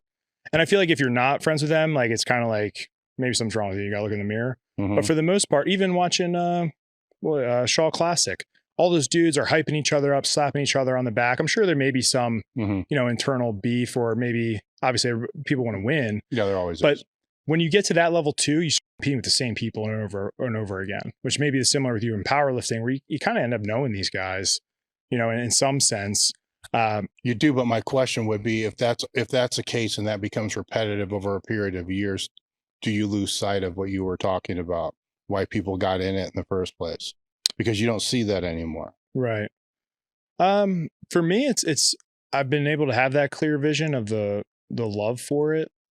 And I think that's what keeps me coming back to it. I've only done a couple, high level shows, so I haven't been in that realm long enough to actually know like what the inner circle's like. And with strongman, it's super weird. I was telling my buddy the other day, like all the different organizations, like what's a pro, what's not a pro. To me, it's like at this point, just compete and have fun, have fun with it. But yeah, I think I'm at the point now where as long as I am just doing the best that I can do, whatever the outcome be, what it will be, and I'll be fine with that. Like that's kind of where I'm at. And I think I've also built myself where I'm not the best strongman by any means. Like there are guys like at Camby out here, crazy accolades. Other strongmen have been out here, crazy accolades, but that's not my sole identity. Isn't tied to that. So I'm okay with hopping in and out, pushing here, easing back here. But I look at myself as a much, not general, but broader spectrum of just that I like to train, and here's what we're doing at the time. And some days I'm going to push it, other days I'm not going to push it. For me, it's a lifestyle, and the lifestyle is just training. And maybe we train for strongman, or maybe we train for something else. If you had to lay out your own training blocks for this, what would that look like from now until the meet? Yeah, so we just did the 2 hypertrophy mesos. For me, hypertrophy, the sweet spot's probably going to be max 12 weeks, probably somewhere in the 8 to 10 plus or minus deloads to get good benefits out of that. And also just monotony. Like, I don't know. I don't want to sound like an a-hole either. Like bodybuilding to me is very simple, I guess. It's a very simple concept. And you do it for a long ass period of time. Well, I got criticized for that. So I'll help you out here. Help me, please. The training process and how to lay it all out is simple. The application is not easy. Right. Yes. Right. So the consistency, the diet, all that's not easy. But the laying the training out compared to laying out training for strongman or powerlifting or lacrosse and year round is very different. Very different. Yeah. Yeah, okay, so we can agree on that. Yeah. I know someone out there. Well, that's for the listeners. Someone just got so offended, and I did not mean in that regard. I just meant the training. Well, itself. If they take it that way, whatever. Leave the comments. Let's get this thing popping. Yeah, leave bad comments. It doesn't matter. So did the hypertrophy blocks. Now I'm going to transition into strength training. I may do like an upper lower split. Typically, for me in strongman, we want to capitalize on pressing and we want to capitalize on deadlifting. So I typically put those in the front end of the week so I can put as much effort and energy into those in the beginning. And usually I'll do variations throughout the week of certain lifts. So say maybe I do the competition deadlift, which will be maybe for the show, or like I'll do that. I'll gear up like I'm ready to go for that competition. And then later in the week, I'll do a variation to work on a weak point or something like that. So typically there's always like a main movement in the beginning, typical, accessories to bring up the weak points. I think my personal opinion working with clients in strongman, and from what I've seen other coaches may have done with those athletes, is sometimes too much implement work where maybe they just really need to get stronger. And some of the implements require a lot more training than others. So for example, flipping a tire. We can probably agree that that's not the most complex strongman lift there, but I'll see sometimes people practicing like crazy. And I'd rather take that time to work on either a more complex implement or just put it into strength so I can flip that tire way more and be more powerful and flip it faster. Yeah. So implement work will be scattered for right now, probably just one day a week towards the end of the week. So I'm getting some exposure to those implements, but I'm focusing on the strength base back. As we get closer to the show, I will start putting more implement work in and kind of like, so say it's like a log for the show. Well, on my press day, maybe I'll start off the first block just doing strict press or something like that. And as we get closer, that strict press now going to be substitute with a log. And then maybe it'll be a push press. And then as we get closer, I like doing jerks. So I'll start throwing in jerks with the log. And that's how I get my specificity in. But at the same time, I want to make sure that I have a nice balance and putting focus into things that I'm not great at. Like we just did a video for you guys for grip. So I love farmer walks. Like I exercise, but I suck at them in strongman. And my grip has been trash. And I remember when I was supposed to do OSG, it was 330, I think, per hand, max distance, no drops. And that was the one that made my butthole kind of pucker. Cause I was like, dude, like this may not be a good one for me. So I already started that grip prep months before this show because I'm like, dude, my hands will not be an issue. And I have to do Denny Stone carry. So that, like, to me, that's a huge win. If I can increase that grip strength and focus on some of the weaknesses, I know strength will come back. Like I just have it, potentiating. It'll be a new stimulus. I'm already seeing really great progress with the numbers of stuff go up. But that's kind of how I'll do it, is typically like a 4-day split. Maybe if I want to go light with implements on a Saturday, if I'm already doing them, I'll just do technique work, just working on some speed, explosiveness, low intensity, moderate volume. And then we'll get more specific as we get closer to the show. And then I'll peak and try to do my best. Will the strength taper off as you get closer? So I'm a fan. Have you ever heard of low stress weeks? So it's a variation of a deload in the sense that you actually keep intensity high, but you substantially drop volume. So I started doing these and I found great benefit in doing them, where typically when you deload, you're decreasing intensity and volume at the same time. Yeah. But what I found with Strongman is if I keep the intensity high, like say I have a max dumbbell. Well, obviously I don't want to be pushing that like crazy with high intensity and high volume because that's when bad things happen. But as we get closer to the show, I may drop the volume, but keep intensity kind of high. So I'm still getting a heavy stimulus with that implement and knowing what it feels like, rather than maybe taking a week or two, not like feeling what that heavy weight feels like. And I've seen that with guys where they crush it a week or two out, but maybe they don't even touch the implements, or maybe they deload with super low volume, super low intensity. And then they go to like pick up the log or the circus dumbbell and you can just tell they're like, oh, fuck. Like I haven't felt this in a little bit. So that's kind of something that I've done that's worked for me. I'm not saying it's going to work for everybody, but I'll throw. So what's that look like? Does that look like bigger jumps between sets instead of doing triples, just doing singles? Yeah. So it would probably be between the 1 and 3 rep range. Typically I try to take more time just warming up, feeling good, but then I don't want to waste a ton of effort on all the lighter sets or in between sets. So the work sets. Yeah. Yep. So say I'm maybe doing, I don't know, like 10 sets, maybe it's 3 or 4 sets, just higher intensity and maybe 1 or 2 reps. Mm-hmm. But I like that because I'm still getting the stimulus that I want.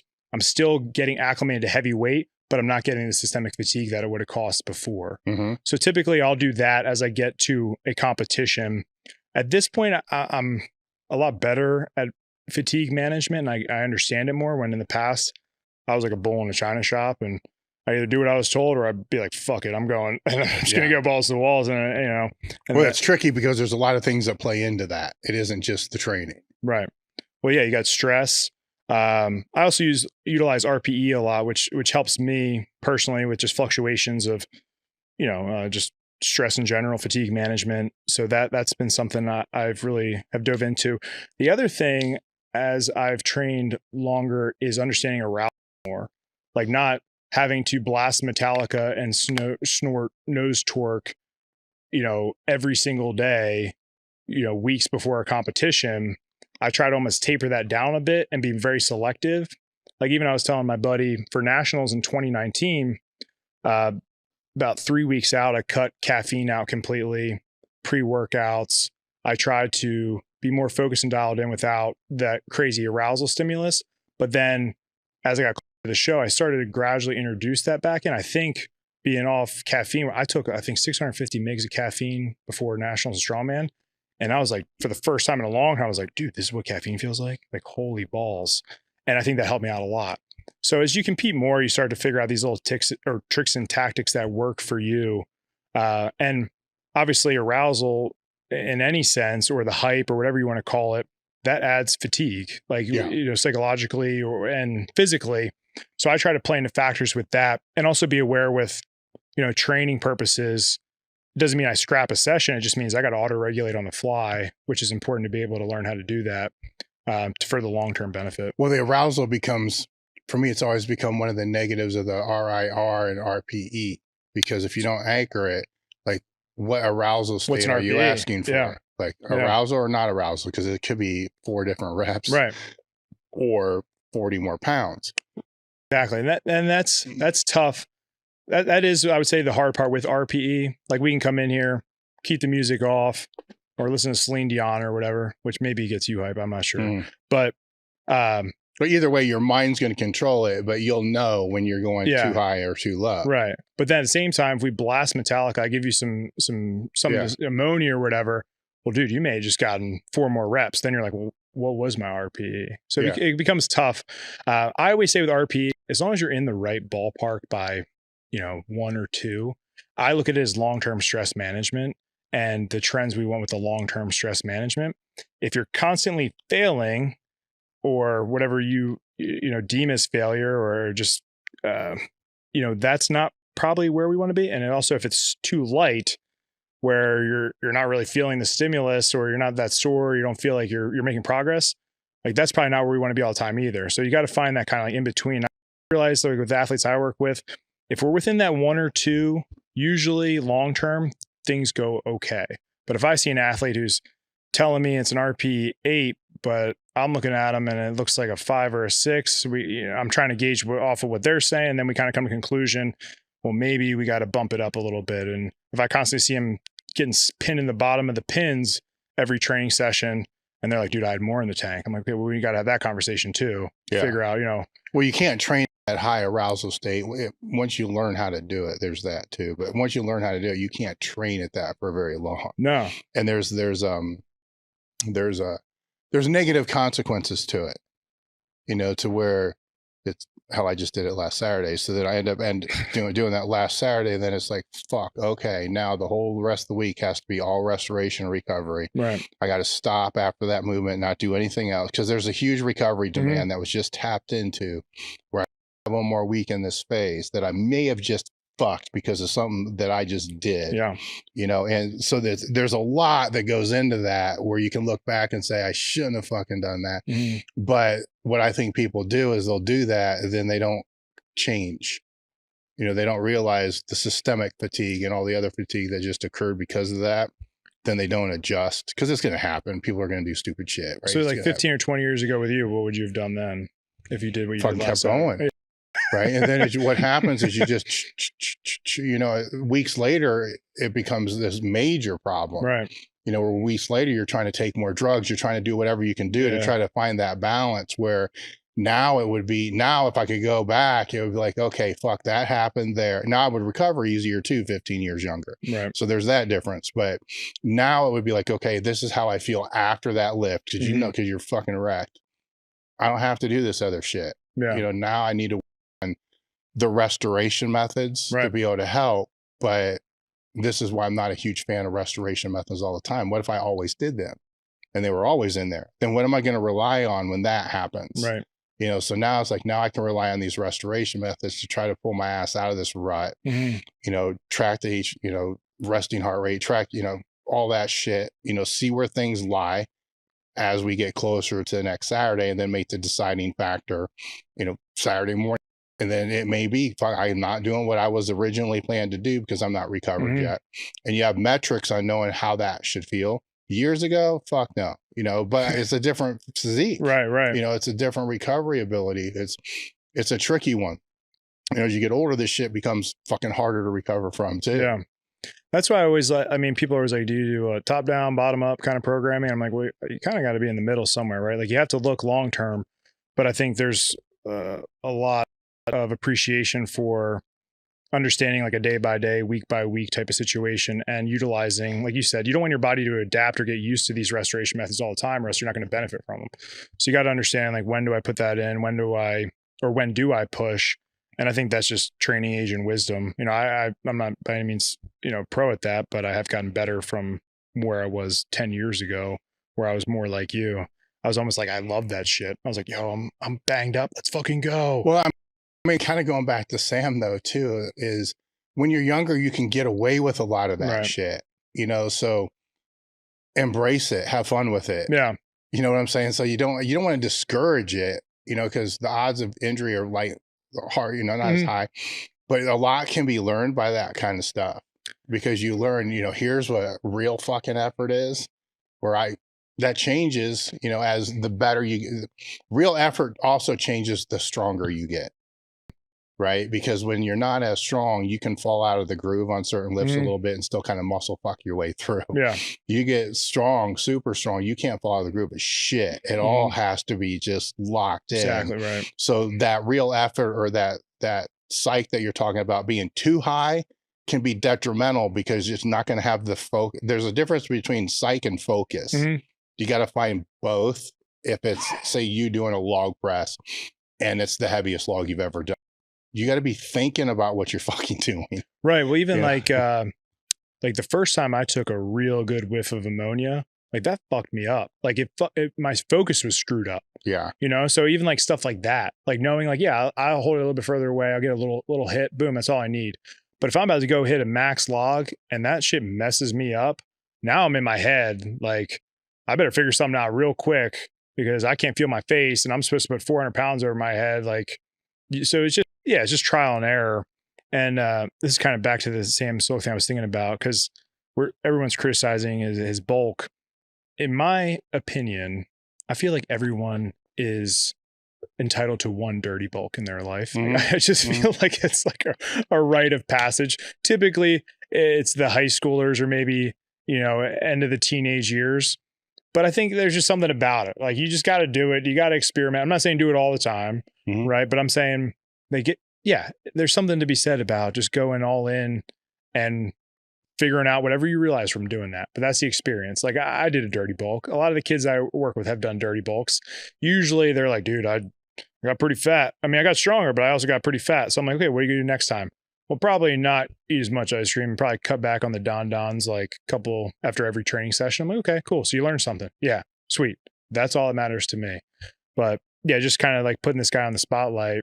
More I was thinking, it's easy to get in the mindset of where you're at now. And like you said, forget being a 20-some-year-old kid. Like, yeah, dude, I'm sure maybe it wasn't the healthiest thing to do, but I don't think that specifically is what's going to kill you. So, well, there's still undefinable things like, how many days does that actually happen? How long is this actually happening? I mean, he's obviously not doing it all the time. He's got fucking abs, and striation. So he's not doing that all cardio. The time, he's doing cardio. So there's factors that are in there, that play into that, where if your calorie intake is high, I'm coming from a powerlifting side, but if my calorie intake has to be 7,000 calories per day to be able to maintain what weight I'm at, I'm pretty sure I'm covering all my fucking micronutrients at about 4,000, 5,000 calories. So I'm not really worried that the donuts don't have fucking vitamins in it. Hell, the cereal is vitamin certified. So you're fucking covered there. So all the bases are just kind of covered. It's just some shitty stuff that goes in there. And again, it's not a defined period of time, but as they work, and I'm pretty sure most bodybuilders that have come up have probably done exactly the same thing. And then they learn as they get more experience and learn and leaner that it's more optimal. They grow better if they have foods that actually have more nutrients in it.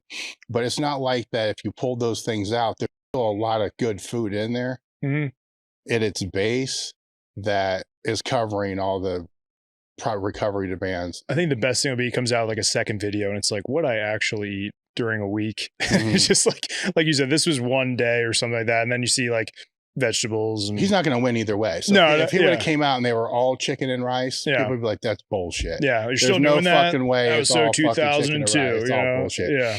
Let's take a bathroom break real quick. Sure. We'll come back. The Swiss Symposium 2023. Yes, we are bringing this back to Columbus again. The date is October 20 and 21. Columbus, Ohio. Hilton, it's the same location it was last year. If you head over to the website, there's a big banner that links directly to Swiss. There's also a link in the description box so you can see who the presenters are as we are booking them for the symposium. The symposium has been going on for 20 years. It's, in my opinion, probably a little biased, but in my opinion, one of the best symposiums when it comes to strength and conditioning, sport medicine, therapy, physical therapy. Right now, the admission is 38% off or 48% off. Don't know. I'm not looking. I'm just kind of looking at the camera right now, but it's the early bird rate. That rate is until July 1st. So now is the best time for you to sign up. When you go to register, there's 3 different ways that you can register for the symposium. There's the general admission, which gets you into all the different lectures that you want to go to. The caveat is there's 3 or 4 lectures going on at the same time. So the second option allows you to purchase the videos of all the lectures for you to be able to watch at a later time. So that allows you and gives you access to everybody that's presenting if there's 2 people presenting at the same time that you would really like to see. The format that those are in is, it's a streaming service. So it's if you've ever purchased a training course from anybody before, it's very similar to that. So you log in and then there's all the presentations that are there. You just click, you watch, you stream. It's how it works. The third option is the VIP option.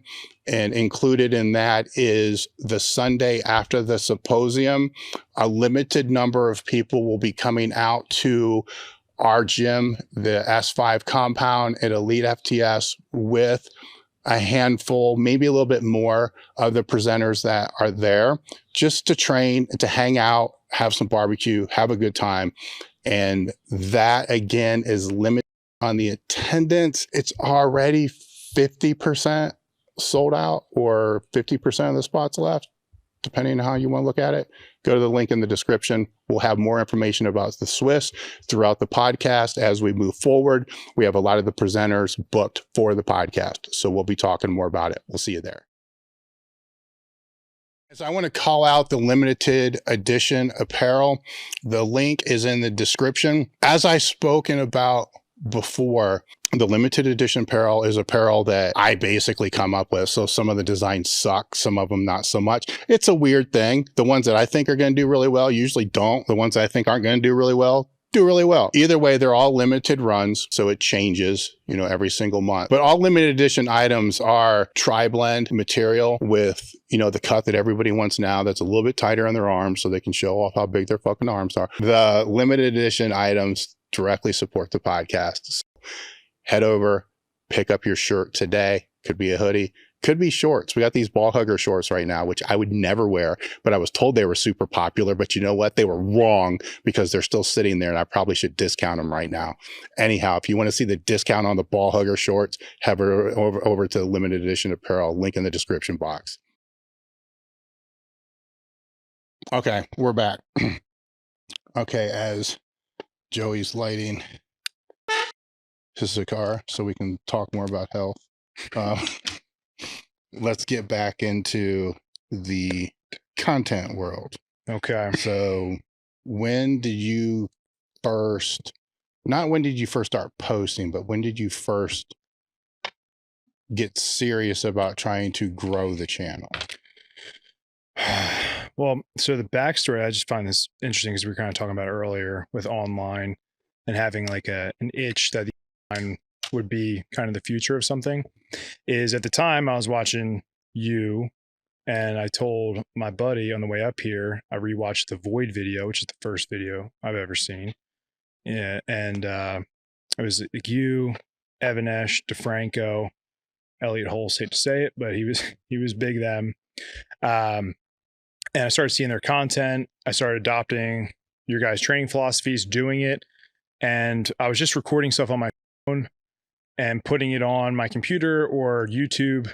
Like my YouTube account is still like Lord Szatmary. Like it's not, you know what I mean? Like from back in the day. And it was just for me to look back. Like I thought that was cool.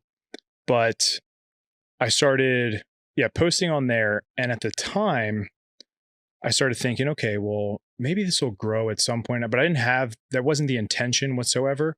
And I remember I worked at the gym at the time, and my boss watched me record the videos on my phone, or at the time there's a webcam. You'd flip up your laptop, put the webcam on, and record your workouts, like the worst quality ever. And she would be like, you're wasting your time. This is the dumbest thing ever. Like you need to focus on getting more in-person clients. And there's something in me that just was like, no, I feel like this is going to grow. Like I couldn't explain it. I just saw, maybe it was just the watching like you guys and seeing that it was possible. So I just kept doing that, and it didn't really go off anywhere. I didn't necessarily understand thumbnails, titles. So the titles were just really dumb. Nobody would ever search the things that I called what I was labeling at the time. Actually, okay, now we're bringing back memories. 2012 CrossFit Games happened. Rich Froning won. I had a huge ego. I thought that I would beat Rich Froning. So I made a video calling out Rich Froning. And that was like my first start of like, I'm going to start tracking this and maybe it'll go somewhere. Didn't pan out as I thought. But then it was more just so documenting this process and journey of the kind of the gym story, kind of my career, you know, my thoughts, like almost like a video blog, or I guess a vlog. And there we go. It's So I was just vlogging, and then the gym had opened. So I was doing more vlogs, just day-to-day training, things I was experiencing. Collaborations were me and my buddies at the time, partners, talking about different lifting techniques. And then that's when I got into Strongman. So it was 2016, 2017. I wanted to change it up. I was doing Olympic lifting at the time. I tore my knee and I just wanted to switch gears. And I was kind of going back to my roots once again of just strength training, flipping tires, dragging sleds, more strength than the Olympic lifts. And when I was on YouTube, just started searching Strongman stuff to figure out what that scene was like. And there was a guy, Brian Alsrew. He was in Maryland. So I emailed him, didn't even think he would respond. And I said, hey, can I come out for a personal training session? I want to get into Strongman. You think you teach me some stuff? So he ended up responding and went out there, trained with him, brought my camera, did some video footage. I just asked him if it was cool. I was like, hey, I just wanted to kind of document this technique of this. I've never done this stuff before. Really good workout. Felt things I've never felt before, picking up weird, odd objects, running with them. Very humbling experience. And him and I kept talking. And I think it was the next time either I came out or went down, he was like, hey, man, you're big into this weightlifting thing. I'm a strongman. Do you think you could make a video for my audience about how to do the Olympic lifts? So I'm a very like, whatever opportunity's out there for the most part, like I want to try to see what happens out of it. So I agreed, had no idea, basic little camera setup, started filming and figured out how to edit, that kind of deal, put something together. Like I said, gave him the video overnight, had like 5,000 subscribers. That kind of built a base and foundation. And that's when I started taking it more seriously, not even for the money, but just putting out content, like taking more pride in the content I was putting out and realizing now there's people that I'm actually impacting outside of who I'm meeting face to face. So I started doing that. And then I think people started following me on social media because people were posting on Instagram, like tagging you at the time or seeing your account. So I'd work with Brian and a couple of those guys. And then people like Alan Thrall had started following me. So we had some conversation. And back then, either you would just send someone an email or a message and try to have conversation or ask for a collaboration. And sometimes I didn't even meet the people. I'd just make a video for their channel if they liked what I was doing or figured out that I could fill a gap in whatever content they were putting out. So I started doing that. It led from like one thing to another. And then Brian had hit me up like, hey, this guy Juji Mufu is coming to my gym. It'd be really cool if you wanted to drive down and, just be a part of the training thing. And at that time, I kept saying his name wrong too. I forget what I kept calling him, but it wasn't Juji Mufu. But drove down there and it was funny because he didn't get there. So I got there maybe at like 3 or 4 and he was doing his like, at this time they were traveling all over the country. So he didn't even show up till like 9 or 10 PM. And it wasn't that I was going to leave, but at the same time, you're like, dude, like maybe I'm going to drive home. And I'm so glad I didn't. But we ended up training. I was just a fly on the wall, barely talked, say anything. I just watched. I enjoyed the whole thing. Obviously, Juji, he's just a great guy to be around. And I just had a blast. And then Juji had come up to me. He started asking me questions. So we had a little conversation. He's like, hey, you want to come to my house like in a couple of weeks and maybe just film some content? Brian come out, Nick, who was part of the crew at the time. And I fuck yeah, like this is the coolest thing ever. Not even the fact of just thinking about content, but just like, what? Like, I know who this guy is. Like, this is insane. It's like meeting a movie star to me. Like, yeah. And he was super cool and genuine. So I went out there and then it was just one thing after another, creating content with kind of that same group, reaching out a little bit with other people in the industry. But I've just have been bigger on just diving deep into good relationships and wanting to keep those. And yeah, one thing led to another and then kind of here we are, but it's kind of like circle of people and who they knew and just asking me to come along and then just meeting people and networking. And that's kind of where we're at. So that's on the front end, but now on the back end, there's a whole other story that goes with all that, right? Because you don't know shit about titles and thumbnails. And I still don't think any of us know shit about titles and thumbnails, No. Because you're always trying to fucking figure that out. So there's that other frustration side, of trying to figure what works, what doesn't work, how long it needs to be. Did you fall into all those rabbit holes and traps too? I started researching everything. I was sitting there and I'd ask guys. Did anything work that you were researching? The thing is it does, but then it changes.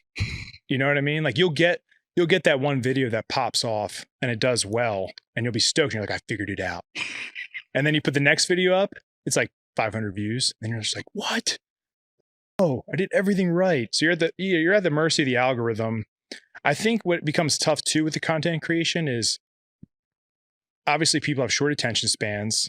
You have to be creative, but it takes a lot of work to put those videos together. It also takes money, it takes planning, you know, and it's hard to consistently put those kind of videos out, especially when you're starting, right? Like the thing with me, and I'll always be this way. And if I'm not, I hope you text me and be like, you're not this way anymore, is I'll drive to, like, if I want to go somewhere, like I'll get in my car, I'll drive out there. I'll figure out a way to pay for whatever I got to do to get out there.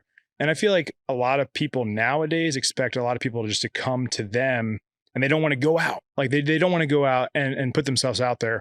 And I enjoy that. I just really do like that. So for me, it's just been continually trying to find those opportunities. But yeah, the algorithm, dude, I still don't even understand it. Like at first it was the certain thumbnails, and then everyone starts using the same thumbnail. And then when everyone's using the same stuff, then it's like, well, how do you separate yourself from other people? Then it was the titles. You know, certain titles were working, other titles weren't working. Then I just stopped giving a shit and just being like, yeah, well, I'm going to put up what I want. That didn't really go well. You know, you're like, screw the system. Then you're like, dude, I'm not making any money. Yeah, you're like, okay, we got to figure something out here. So I just try to find like a happy medium. I think what has been benefiting me now is kind of like a system I have in place of trying to see what's trending, which, to be honest with you, I only follow the people I'm friends with in the fitness space. I don't watch anything else. So I actually have a friend of mine who all he does all day is watch YouTube. And we have a Google Sheet now, and he just uploads on the Google Sheet. Like he put up Sam Sulek, gave me that video, you know, the different things going on in Strongman. Cause it's a lot of time, you know, like I'm not pooping for 5 hours a day, you know, so I maybe get like 10 minutes or something like that to kind of go through things. And if it's not people I know or something I'm really interested in, I don't really care to watch it. But trying to do some trending stuff has helped because I feel like the algorithm definitely is obviously Sam Sulek's big. And what'd you see? Everybody you know put a video out about him because that's what's trending. Same thing happened with Liver King or whatever, you know, is going on at the time. We see it. But at the same time, you can't always rely on that. And there also needs to be other like substance to your content, I believe, where, you know, you're showing what you're doing or you're teaching other people. Try to find that mixture of like a little bit of entertainment, a little bit of here's what I'm doing. Maybe I'll throw in some reacts with my own spin on it because I know reacts are popular. So it's trying to figure out how you can stay relevant with what's trending, but not lose yourself, and also not be so reactive to content that you're just not putting stuff out there all the time, because you do need to stay relevant and have some sort of consistency. I realized when I wasn't consistent and I was going through a lot of stuff at the gym, I just kind of stopped posting, and that I took a huge hit for that, you know, and even up, it's crazy. Look at analytics. I put the video, me laying myself out on the table about closing a gym. I lost like 500 subscribers from that video. I'm like, damn, dude, like, what does that mean? Just because I don't have a gym now, people are like, screw this guy. Like, it's just like weird. So, and it could change tomorrow. That's the hard part too. Like you'll go and watch all these guys' videos or these experts in the thing, and you do exactly what they say, and you do it for a week, and you're like, not really seeing much. But then you're wondering, like, what do they know that I don't know? How are these videos popping off? And my Instagram, I'm pretty sure my Instagram is shadow banned for the last 2.5 years. I've only lost followers. And this went from being every day I was getting 500 followers. I remember I did a video with Juji and I was squatting. I did 500 or 515 for a set of like 17 or 18. And when that video hit, it put me on the map, but it was for a while. It was like months.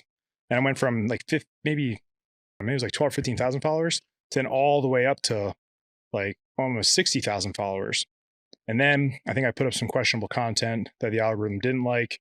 And since then it hasn't grown whatsoever. I've tried all the reels. I've tried the tweet posts. I tried everything trending. I've spent hours editing, nothing. So I'm at the point now where I'm like, do I just start a new Instagram account, or do I just have that following and try to just have a deep relationship with the people who already follow me? I know some that have just started a new, because there's things that happen too, but since 2000, mine hasn't grown at all. but it stayed the same. So you lose and you gain, you lose and you gain. I have the so, same. My attrition net gain is 0. Same. That's the same with mine. And in 2000, there was a point in time where I deleted every post that I made except 3 and unfollowed everybody except 2 people and just let that sit for almost about a year. And then when I brought it back, but it was already kind of flatlining before that. And because those are metrics that I do pay attention to, are the elite FTS one's different to me than my own. So that was a weird balance too, because if I felt mine was getting too much attention, and then I'd pull back because it doesn't matter, because mine's trying to drive people to the company, so it's pulling them away if mine's, that's how I always kind of saw that. But the more people I speak to that have been on it for a long time, it's the same type of thing. I don't know if it's a shadow ban. I don't know what it is, but it's no up, it's no down. It's just there. But if I am more active, and I'm not very active on mine, I'm trying to be, but fuck, there's other things I got to do. And that's an excuse. I could if I really wanted to be. And it does increase with what I put out, if there's out there, it gets a little bit better. I'm more concerned with the Elite FTS one, which other people. So that's kind of where, and that one has been growing a little bit, but not like what it used to. And then even with the reels, because it was supposed to grow everything, I get tons of fucking views and shit on like that for reels and reaction reels and stupid shit I was doing. No subscribers, no conversions, because ultimately I want them on the website. Yeah. It's still a business, right? So I'm looking at the conversions from the social media to the actual point of purchase and being a customer. So there's that chain that kind of follows with that.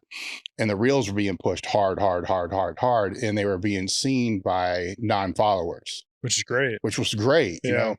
But none of them became followers, and none of them became, so really, now it's not the same thing. I think it moved on to something else. So what I've found has been giving more engagement right now is like carousel pictures. So like putting up multiple pictures. Yeah. And I think even with the new, threads with Instagram, I think they're going back to trying to make it not so much about the aesthetics of things and more personal. So if I put up a reel now, I get like nothing. When in the past, like I could put up a reel and there's a chance you could almost hit the lottery with that, kind of similar like TikTok, where if I put up 5 pictures or 10 videos of my training from the week, it's maybe 2,000 plus likes compared to a reel, which is like 100. So I've been trying to just do more carousels or more just straight up pictures, because that's how Instagram started. It was just, you put up a picture. Oh yeah, I remember. That's why I had so many people at the very beginning say, no, man, that's just for photographers. Stay off of that. So I think the first things of the Elite FTS, I was just gym pick of the day. I would just walk in the gym, take a pic, fucking post it. That was it. Didn't give a fuck. Simple, easy thing to do. And then it became this whole other thing. I think that's what we're trying to get back to. And even with threads, you see it, there's no grid on threads. So you can't sit there and look aesthetically. Like right away, I used to go on Instagrams and be like, damn, like that just looks good. And you could tell. And most of the time, if it looks good, people are probably gonna be more likely to follow you because it's just aesthetically pleasing. Where now with threads, it's like Twitter. So you see it, next one comes up, there's no grid or anything like that. You can scroll. People are, from what I've watched some videos, they think that possibly Instagram will kind of become the back burner and threads will really take off. I don't know. It's too early for me to tell, but so I'm just kind of playing with both. But I've tried to do a ton of things. And like I said, at this point, like I saw Dr. Mike did it, some political stuff maybe they didn't agree with, and his account got shut down. Then he started a new one and it grew it surpassed the old one. So in my head, it's like that gambling, like, do you start the new one, maybe keep the old one as like a burner account or put up your reels or podcast clips on there, and it just is what it is. But what I have noticed is anytime social media numbers go up, revenue goes up. Like that's just, I've always found that, as I get more subscribers and as my social media grows, it directly is correlated to sales in different streams that I have. So for me, it's like a good metric. I'm just trying to figure out what's the move to make. I've been getting more consistent back with the YouTube. So within the last couple of weeks, at one point I was making a couple grand a month from YouTube, and then it went all the way back down to maybe like $300 a month because I came off for so long. But just by putting out a few videos consistently, I'm back in like the 450 range. So it's like we can see, okay, we can equate consistency with revenue from ad revenue, at least for YouTube. But the free content on those, obviously you get paid the ad revenue, but since it's free content, that's what segues like to my website or my programming app. And then you get revenue from them. So trying to figure it out. It's tough. And then you have like AI now too. Like I know people are back and forth with AI, but I try to utilize it for its benefits of trying to increase productivity, and was that going to change the social media game? It's here for sure. So you got to figure out how to understand it and utilize it to better your business and social media, and just be efficient with time. Cause now there's stuff that I used to take, dude. I mean, you probably know, is like at least like 10 hours a week where you can have AI do it in 10 minutes. Oh yeah. It's mind blowing. I got a lot of shit is like that. Yeah. Where as long as it's tight, as long as it's, you have a brand, right? So it's, as long as all this stuff has a way to come back to the brand, then all the other revenue is kind of like bonus revenue, in a way, because it's, you want it to come back to the brand. Because the one thing that said that the thing that has the longest staying power that you have the most control over is your own brand. You can get kicked off of YouTube, you can get kicked off of Instagram, but your own brand is your own brand. You just find another place to plant it, as far as the marketing and advertising of that. Now, when there's 50 different social media channels, that becomes this mind fuck of how to navigate this. Because if you navigate too wide of a net, then you're going to get nothing. Yeah. Kind of like the same situation with the training. You got 4 different businesses all running at the same time. If the net's too wide, you're not going to get anything. But if the net's in the right places, but what metrics do you use to determine if this is actually a net positive or net negative? And then how's that drill back? And the way I've kind of navigated that over the years is, if it is a different platform that we're on, I'm going to take almost every metric I can see that's on that platform, and I won't trust them, but I'll use them. And then I'll take every metric that I can find in Google Analytics to kind of validate what that metric is, because there are some, and then track all those and then see how it correlates, over a spreadsheet compared to traffic site, hits, sales, stuff like that. But not only that, but does this correlate to possible, say if it's Twitter or Threads, does this correlate to article traffic? Right? Because if it's bringing people to the articles, that's bringing them to my site. So then it may not have that correlation to whatever that direct revenue is that can track there, but it goes here, which then goes, I have to see a route. Right. And then after a period of time, you'll see that there's some routes. Then you can also start to decrease the metrics that you're tracking. Right. So if you're new to training, you have you're writing every single thing down, every set, every rep, every fucking thing you possibly can. But the longer you do it, you only need to write a couple things down, because if one of these 2 things are fucked up, then I need to look deeper. Right. Same thing here. When you don't know, you got to track everything. Yeah. And then after a while, you're like, you know what? This one doesn't mean fucking, like, I'm still not sure what the fuck engagement means. Or no engagement, I know. Impressions. Still have no idea what the fuck that even means. Yeah, I don't either, actually. Right. I know. It's how many people could potentially see it. Well, what's that fucking mean? You scrolled past it? Like, what does this mean? Yeah. Right. So then when I start to look at how that correlates into other things compared to the other metrics, it doesn't correlate that well. But on YouTube it may, right? Because then that can correlate to the views, but then it can get very skewed if you start posting a bunch of shorts and a couple pop off, but the shorts don't help your regular videos at all. Right. Right. So. Yeah, I really actually screwed I don't know how, but obviously I put up strength training content, and primarily strength, a little bit of bodybuilding, and then strongman's a big one. But for whatever reason, I am known for sandbags on YouTube. Like, YouTube deemed me as the sandbag guy. And I don't know about you, but there's only so many videos you can make about sandbags before you're done. But if I put a sandbag video out, I mean, one of them is like 500,000, like consistently, they're in the hundreds of thousands of views. And when I look at the analytics, top search is sandbag workouts. And I'm sitting there and I'm like, if it could have been anything, like why did I get chosen for the sandbag? So I'm like, I'll sit there and I know I can pull out the back of my pocket. Like, I put out one a couple months ago, and I had this weird thing with YouTube. And it's interesting. Juju even brought this up when him and the guy he does the YouTube with for analytics. I'll put out videos years ago that really had maybe they kind of came up a little bit and they flatlined a couple thousand views. and out of nowhere, boom, Mhm. they skyrocket up. So when I look through my catalog for analytics, I don't know why it happens. Maybe I guess it's a popular search now and it wasn't in the past, but I've had videos that just sucked in terms of when I put them out and randomly hit it big, like hundreds of thousands of views. And I can't figure that out. I don't understand why, and I don't understand the sandbag. But if you see me putting out sandbag videos, you're gonna know I've hit rock bottom and consistently just trying to come up with new exercises. I'm like, dude, why couldn't we just been like barbell, dude? There's so many more like I could kill it with barbell stuff, but like a sandbag, I'm like, yeah, you pick it up, you throw it, you squat it, you can press it. I'm more curious as to why is it being searched so much? Is it like a home gym thing? Is it because it's cheap to make? It's like what's I don't know. I've played on all of those topics though for all the videos because I'm trying to milk it out as much as I can. It doesn't work like sandbag. No, nothing does. And even like the strongman thing, like strongman's tough because it is a niche market. And there are some people that are obviously doing it, but the videos just don't get a lot of user engagement. I don't know if it's just because it's small or it hasn't popped off the way it should. I mean, my philosophy is always like, you find that niche market, right? That's what they tell you. You dive into it and become that guy for that market.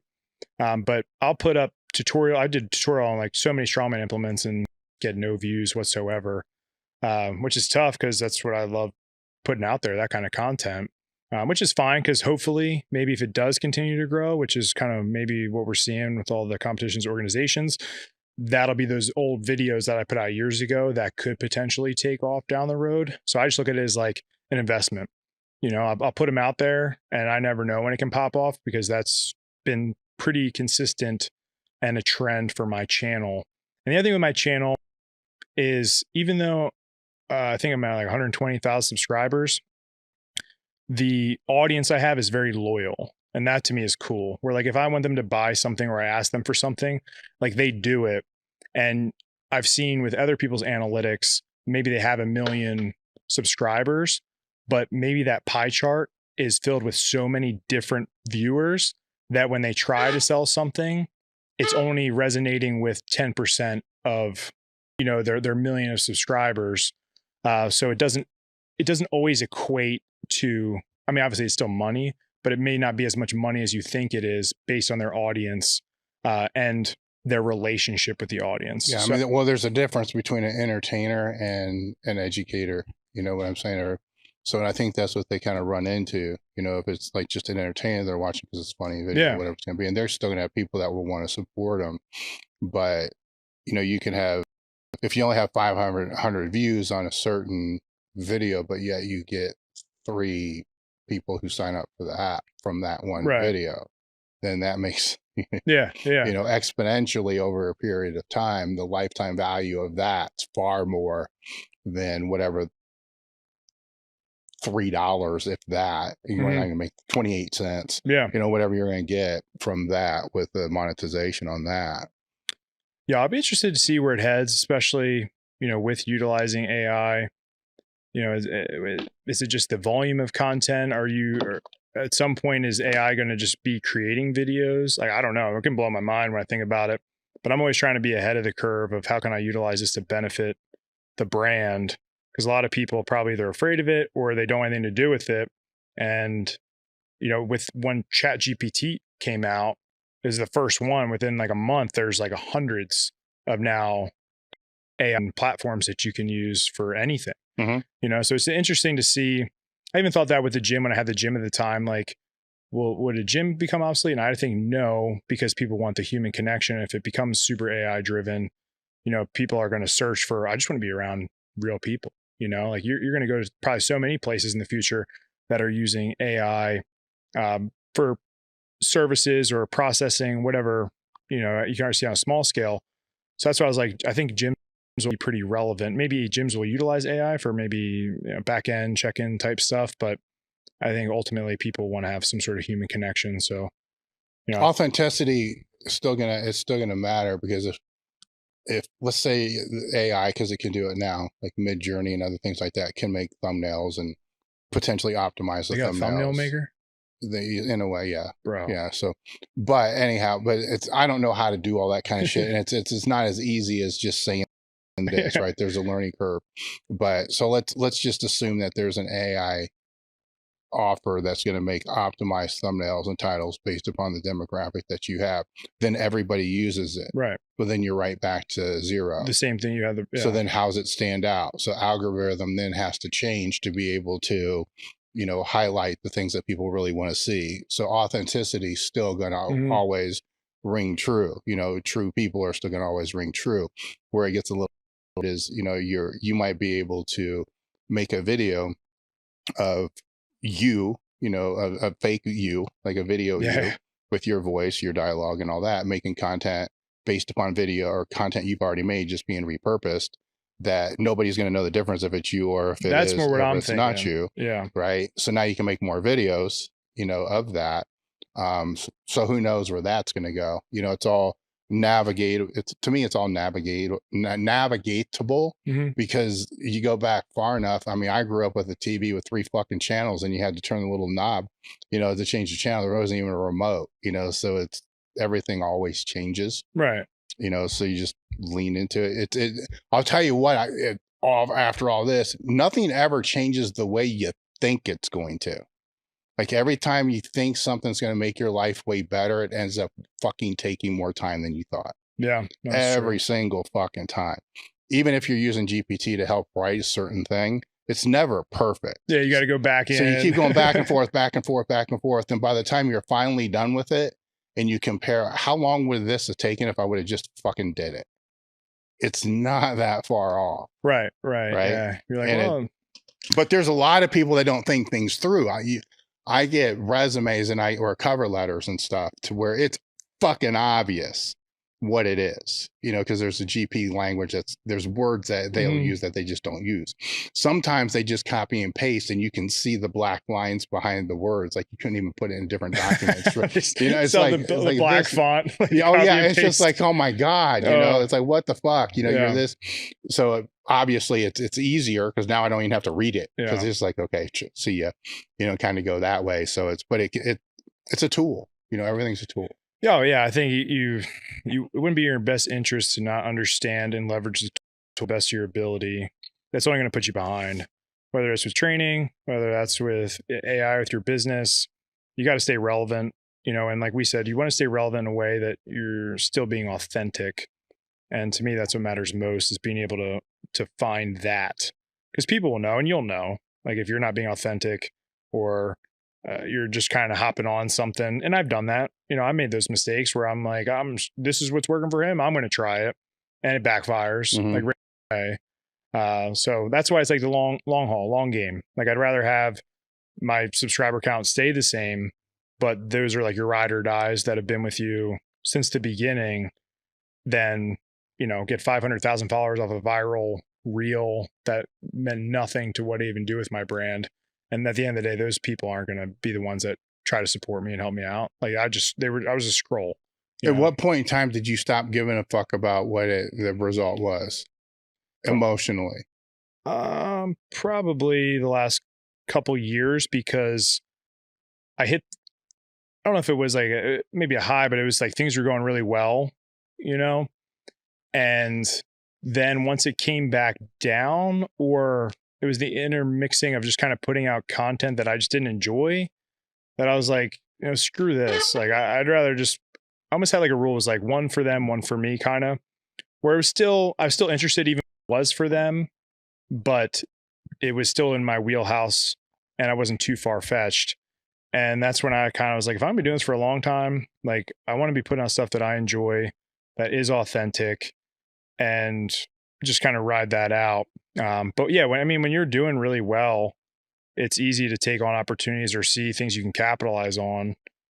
But you also understand like that's cyclical too. Like if you kind of always rely on that as your ace card, you don't know when that's going to come. So like I said, like sometimes I would be reactive instead of being proactive with content, because I, in my head, thought, okay, this is going to pop off, when I should have just put more videos out or content that I just enjoyed for the sake of me enjoying it. And at the end of the day, like those are the people you want there to watch that stuff. You know, I don't care for, like I said, those outsiders that just come in for that one video and they're not going to stick around. But for the people that do care and have been along for the journey I love when I see the consistent commenters. Like I'll interact with usually as many comments as I can. I always comment back and have conversation. It's really me. Even the trolls. I get trolls, dude.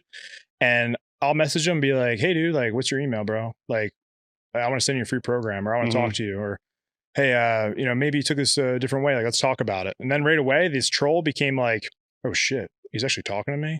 And I've sent out programs. I've been like, here, try this program. Let me know if it works. If it doesn't work, cool. And then usually they end up being like, yeah, that's pretty cool. Because I think at the same time, they like just want that attention. And I don't give them the attention that they are expecting, which is like backlash at them. I'm genuinely like, all right. In the beginning, I would get pent up and like freak the fuck out or want to blast these suckers on my, screenshot. But now I'm like, all right, well, honestly, I feel bad most of the think about it. I'm like thinking about probably the lifestyle this person lives, like where they're at. And then I'm like, damn, dude, like I genuinely feel bad for this person. Like, how can I help them? And if it works, cool. If not, at least I tried. But I'm kind of over that, that whole thing. I haven't really like lashed out or anything. Sometimes I'm trying to think if there's one that ever really got me. Now I think I'm just able to laugh it off. Obviously the bicep tear was a big one. I got ridiculed by a lot of people for that, but honestly, that was my highest grossing month for revenue. I'll tell you that. That paid for my bicep surgery and some. Oh, there you go. Just tear the other one. Yeah. Well, I think you told me that. Yeah. I remember when we came in here, I didn't know the outcome of it. Oh, no, I did. It was a full tear. Because you said to me, you're like, is it a partial? And I was like, no, it's full. You're like, oh, damn, we could have just tore it. I was like, what? I was like, all right, we're here. This is legit. Yeah, great for the algorithm, right? Great for the. Like, if it's just hanging on. I don't know if it now though, right? Because things change, so I don't know if injuries are going to pop off like what they used to before. I don't know. I put the gym closing video. It was like, it's still going up. It was at 25,000 views the last time I looked at it. The follow-up video I did, it was a training week, and that got 5,000 views.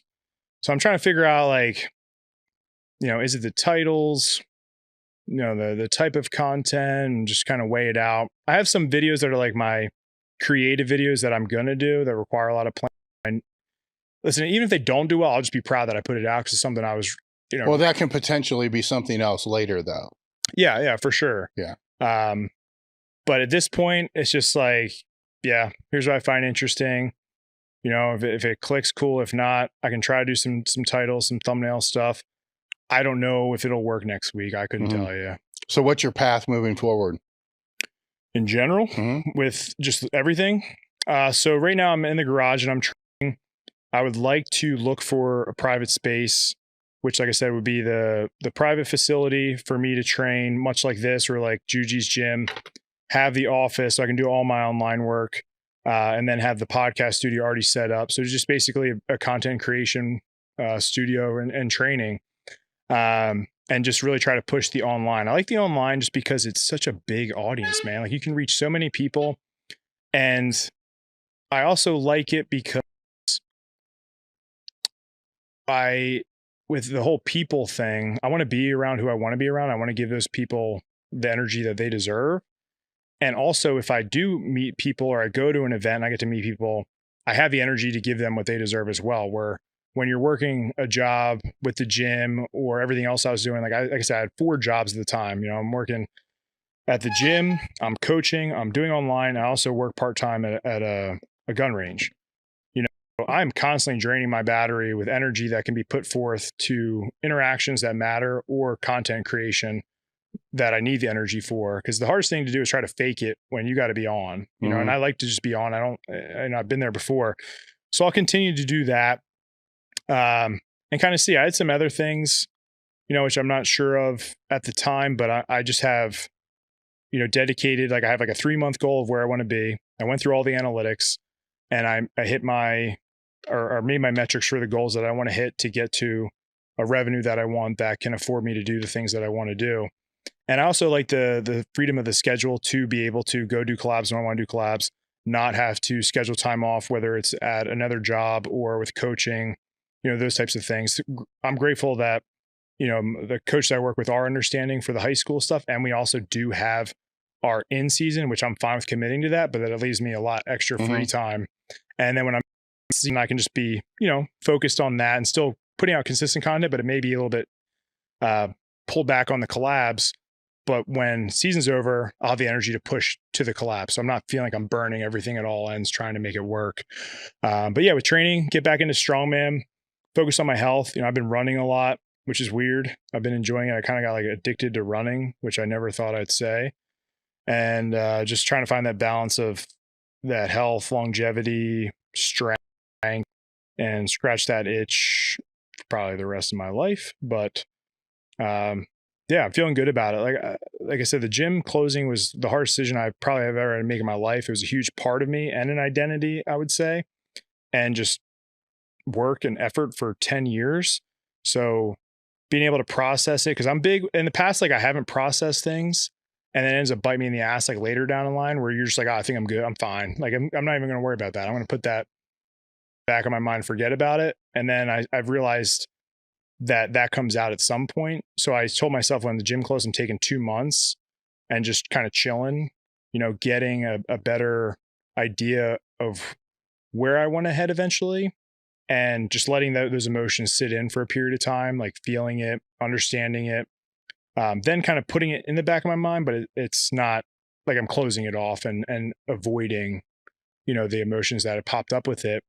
But kind of in the last couple weeks, like I just feel great. Like I'm happy, I'm passionate.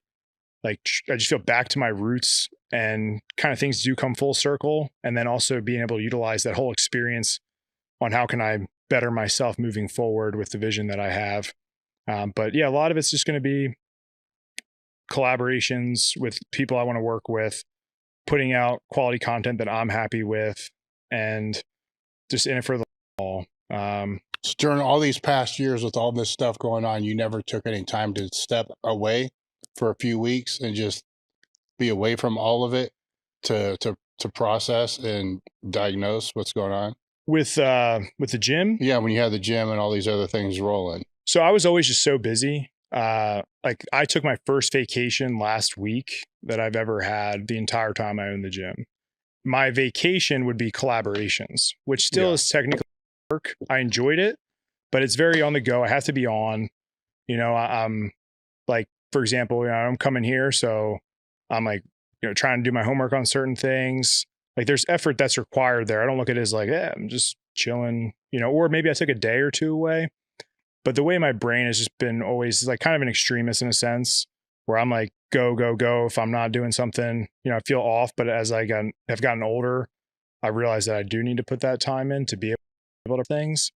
And for me with the gym, I think it was just that whole, sunken cost fallacy where I needed to come to terms with it. And I just kept trying to push it way further past them, probably where I should have. But hindsight's 2020. So I finally got to that point where I just realized, okay, if I really want to level up and, go forward, this is kind of what needs to be done. It's going to be a really tough decision, almost like back for 3 steps forward. So yeah, trying to schedule more downtime in is definitely something I want to do or schedule in. And I have been better at doing that. So, I'm not speaking more about vacation. What I'm speaking about is, carving out a couple weeks or 2, 3, 4 weeks, whatever it is, each year to where you lower all your admin work. There's still shit you have to do no matter where you go. Still shit you have to do.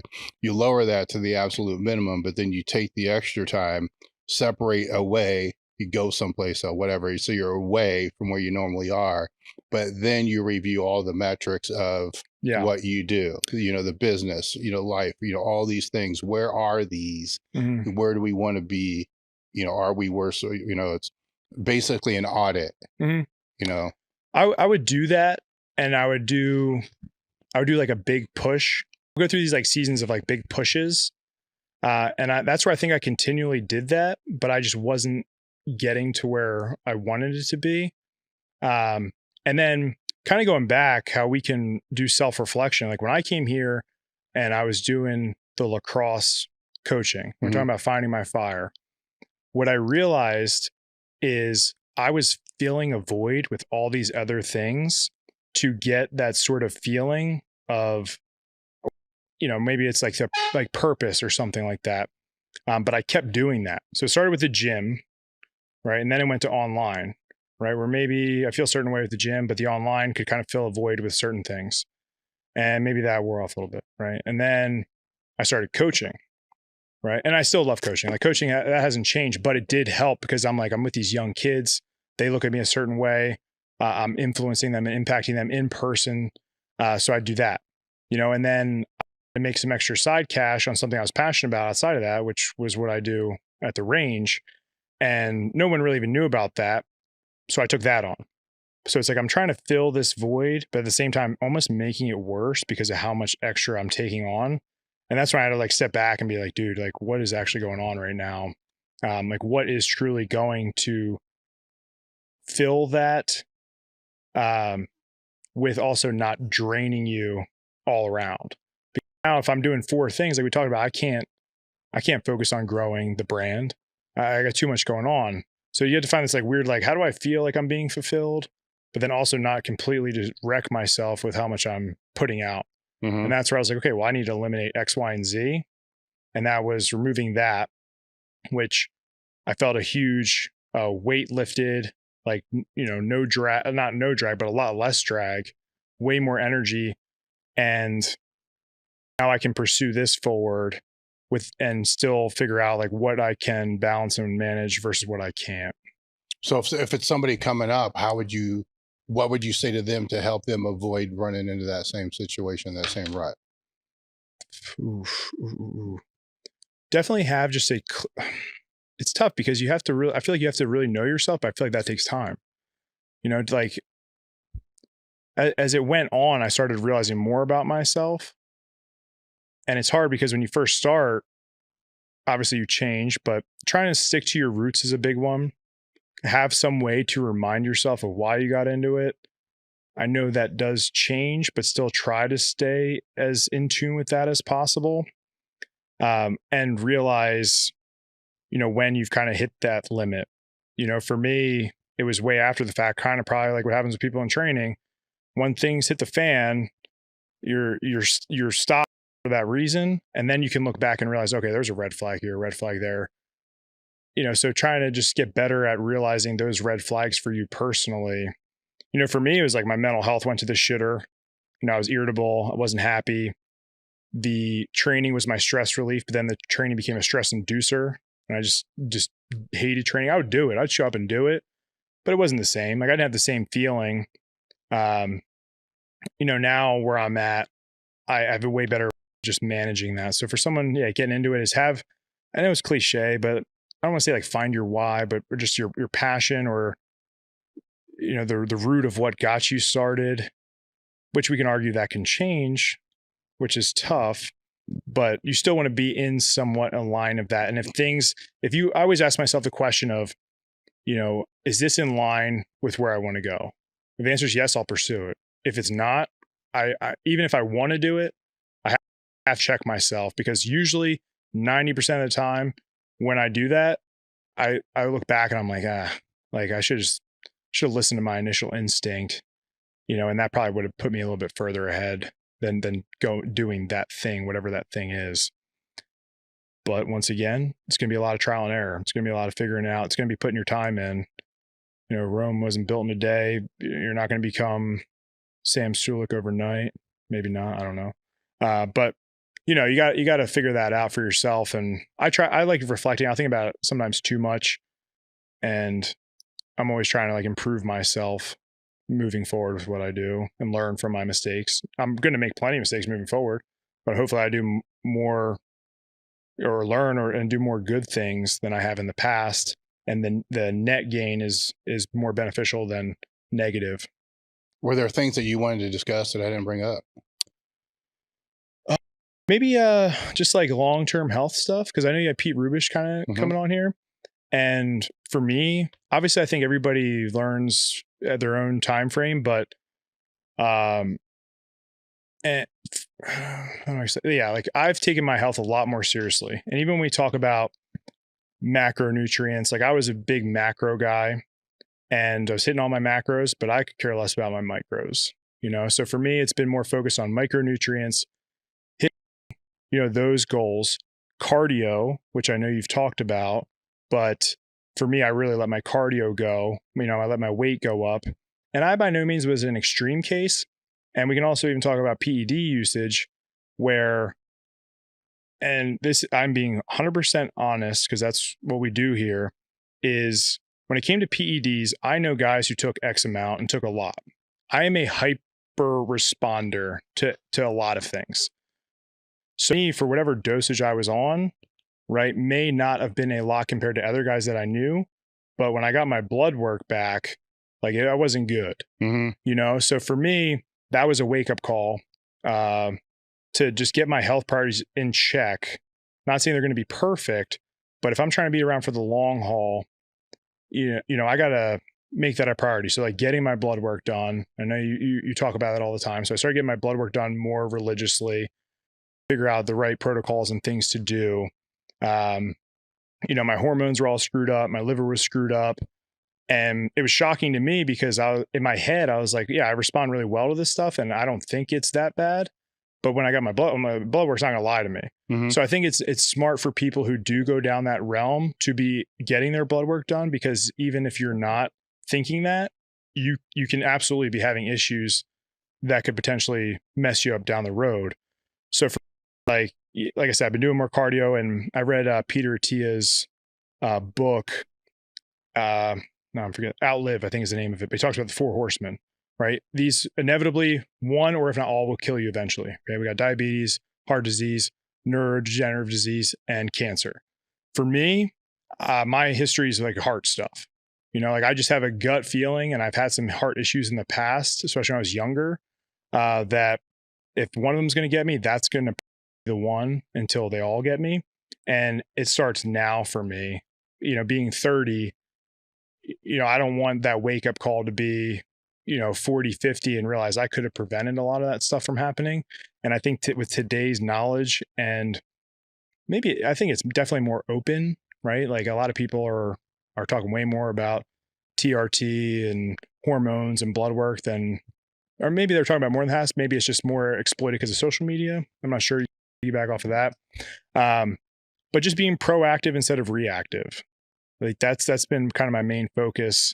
And obviously you're going to make that decision if that's what you're going to do. And you're a grown ass adult, hopefully, and you can do that.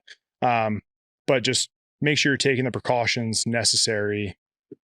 Actually, I don't even preach that. I'm just taking the precautions necessary so that I can be in line with my goals of being around for as long as I can. And I probably already had done some damage. Like I need to get, what do you call it? For your heart. An echo, EKG. I've gotten EKGs. I've gotten, what are they? Oh crap. It's like C something. CT. Yeah. Yeah. Like I want to get that done just to see like if there is something that's going on there. Yeah. Cause to me, like that actually does like, scare me a bit. Like I want to make sure that I don't become that guy and I can be around. And in the past, actually, this is a little bit deeper. I think I wanted kids. Now I'm at a point where I do want kids, so I'm thinking more about that realm of like being around for the kids and being able to be healthy for a long period of time. And in the past, I didn't think that way, and you're 20, what 20-year-old is probably thinking about that. I don't know many. You're balls to the walls, you're cock strong. You're like, whatever, I'm going to live full speed. So for me, that's just been a change with my training and my lifestyle. And, I went through a year of feeling like absolute dog shit. And a lot of people didn't know that. Like my hormones were so screwed up. My body was screwed up. So it's been a process of me trying to get that all back on track, to, like I said, just be in line with my goals for down the road. Longevity is one of those words that when I hear that, it's like, how do you define that? Right. So that's usually people are going to define it, off these health markers and all that other kind of stuff. But, you can get in a car and be dead, so there's, there's definitely that chance, there's that chance. There's, there's other variables, it's a lot of people, and I'm just throwing other shit out there, things that kind of go through my head. Cause yes, I pay attention, all those, I pay attention to my health markers. I pay attention to my blood work. I get done quarterly, there's shit being changed all the time, but there's other things that are concerning to me because I've had people in my life pass. I've had people in my life be in hospitals, ICU, other stuff. There's a lot of fucking medical mistakes, a lot, you know? So when I hear longevity, where I kind of go to first is like, okay, then who is going to be your orthopedic when shit goes wrong? Who's going to be your cardiologist when shit goes wrong? Have you vetted that out? Or are you just going to rely on whoever the ER tells you? Right. Who's going to be in the ER with you when they start telling you all this different advice and the person may not know what the fuck they're even talking about? It could be wrong. You know, they could or a test and then forget to even do the test. Who's going to be there to make sure they actually do that? All these things I'm saying, by the way, have happened multiple times to people I know, you know, so it's like a teamwork thing. You know, somebody goes to the hospital, who's fucking going to make sure they actually do what they're supposed to do? Who's going to actually make sure that what they're saying they're doing is actually the right thing that they should be doing? Who's going there to say, well, here's the research to prove this, then look it up and say, actually, it doesn't say that. Where's the other research? You know, that kind of shit, because people die, you know, from things like that. So you can have all these things dialed in. You know, you're doing everything right. Your hormones are balanced, your health's optimized, all this stuff is just dead on. And then you go and then this. And then when at the end of it, you're like, the motherfucker, you know, that wasn't there was no plan. You know, like crisis intervention plan, right? You know, like, you know, and maybe that's part of business. You know, in business, you have to think through what's the worst thing that can happen. What's the reaction to that? What's going to be this? You know, if you're in a building, like, where's the exits, right? I'm going through this shit. Like, where's the nearest exit? How do I get the fuck out of here? You know, those type of things. And maybe it's a little bit reactive, you know, where the other stuff's kind of proactive, but I've seen more issues from the reactive things than the proactive things. With the argument could be made, the reactive things wouldn't be necessary if the proactive things were actually in place. Right, in place. You know, those things wouldn't have had to be there in the first place. You know, but the longevity becomes this catchphrase, kind of like, well, I want to get strong. Like, well, what the fuck does longevity even mean? Yeah. You know, and how are you going to play that? Because you go down that rabbit hole. Oh my God. You know, everything that's good is bad. You know, it's just who you want to listen to. Exactly. Yeah. You know, it's everything, every goddamn thing. So now it's like, how do you vet who you're going to listen to, the path you're going to take, and then how do you know when to pivot that path and when not to pivot? Yeah, I think for me, what's nice in my case is the network and connection that I've made with a lot of people that I do trust. So even the other day, I called up a buddy of mine who is, you know, an influencer, and they were kind of steering me in the direction for help with like blood stuff or orthopedics. Like, I remember when I tore my bicep the second time, I think I texted you right away and you're asking me questions and, you know, kind of figuring out where we got to go from there. So I think that is a really cool part about the resources and connections. Like Dr. Mike, one of my really good friends, mentor, trained me for a long time. Guy's pretty smart, knows his stuff. He also knows a lot of people when it comes to, you know, MDs or anything like that, you know? So for me, since I'm kind of just now getting into it, because this is all really recent. So for example, I was feeling so bad and I was kind of like waiting for that point where I was going to start getting better, and it just kept getting worse, that finally I was like, okay, I need to go get this like checked out. I'm at the point now where, you know, this is some serious stuff, you know, and I get my blood work done, you know, I'm looking at the numbers. So for me, it's like, okay, here's where we're at, right? I want to define a range to kind of like anything, right? We have micro goals of like where I want to be. And when it comes to longevity, kind of like you had said, is a catchphrase for me. I have like certain numbers that I want to be in a range of, see how we can get there. How do I feel? And then the other thing that Peter T talks about is health span. So you have lifespan and health span, and the health span is, or say your lifespan is 80 years. Well, out of those 80 years, how long were you quote unquote healthy? And that's for you to define, right? Or however somebody's going to define that. For me, it's certain metrics when it comes to either blood work or quality of life. Obviously, we're sitting here smoking a cigar. Okay. Well, this memory of me and you cigar, that outweighs the negative that maybe 20 years I'll get mouth cancer. All right. That's how much you mean to me, Dave. But you know what I'm saying? So you have to find that kind of that balance of where in that range, you know, are you comfortable with being, and also having the quality of life that you want, you know.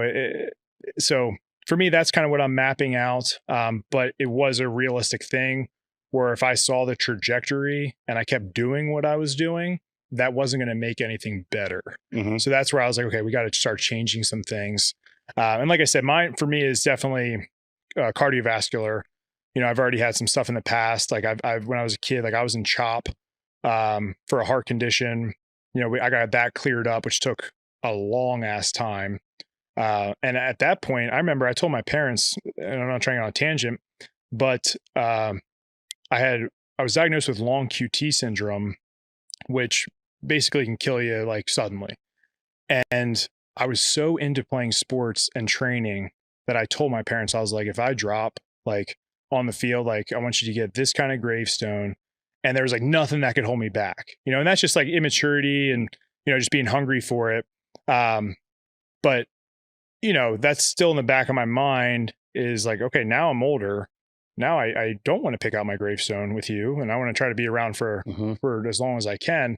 Yeah, chances are, you know, probably not high, hit by a car. That's just unknown variable. So we'll control what we can. We'll utilize the resources that we can. We'll get our blood work done. We'll control our nutrition and our recovery. Stress management was huge.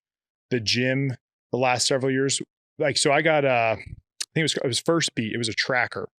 And it was a pretty damn good tracker. So I would wear it on me all day for like a week, getting all this data and analytics. And if you were green, that would mean you're in like a relaxed state. And then you'd have blue, different shades of blue for different strenuous, either strength training, cardio, it just showed different colors of blue. And then red was just straight up, you're in fight or flight stress. What do you think mine was every day, all day? Red. Even when I thought I was relaxing, even when I thought I was sleeping, right? Like my sleep, I thought I slept good. I was waking up X amount of times throughout the night. You know, at that point, I was having sleep apnea, which I didn't really even know about. But, you know, that was kind of a red flag for me as well. Like, okay, my entire day, that even if I think I'm relaxing, I am literally in a fight or flight response. My body is having no heart rate or recoverability for all the things that I'm putting myself through, where now I put it on and I got all these dream blocks like crazy, but it was just from removing something that's stressful, you know, in life. Was that just from removing, or did you add other things in? Oh yeah, I'll say there was other variables. Definitely removing it was huge. I felt that pretty much instantly. I won't lie. But then taking more precaution with my health, better sleep hygiene, losing weight, right? Like that weight's just stressful, you know, sleep apnea, like that's not going to help with, you know, recovering. It's also not attractive when you want to, you know, have your girlfriend over and you got to wheel out your CPAP. But you know, nutrition plays a role in that. And I was always big into either visualization techniques, meditation, that type of stuff. I always try to utilize that. I experimented with a lot of that. I found things that worked, things I didn't like. But it would be like on and off. I would utilize it, but I try to be more like aware to schedule that kind of time in my day to do stuff like that. Or what was interesting is experimenting with, I would experiment with where I ate food. Like I would sit in a room and see how my heart rate was, or like what kind of colors were coming up. Then I'd take it outside, sit outside on the deck. You know, then I started to see, how do I respond when I'm listening to this kind of music in my truck?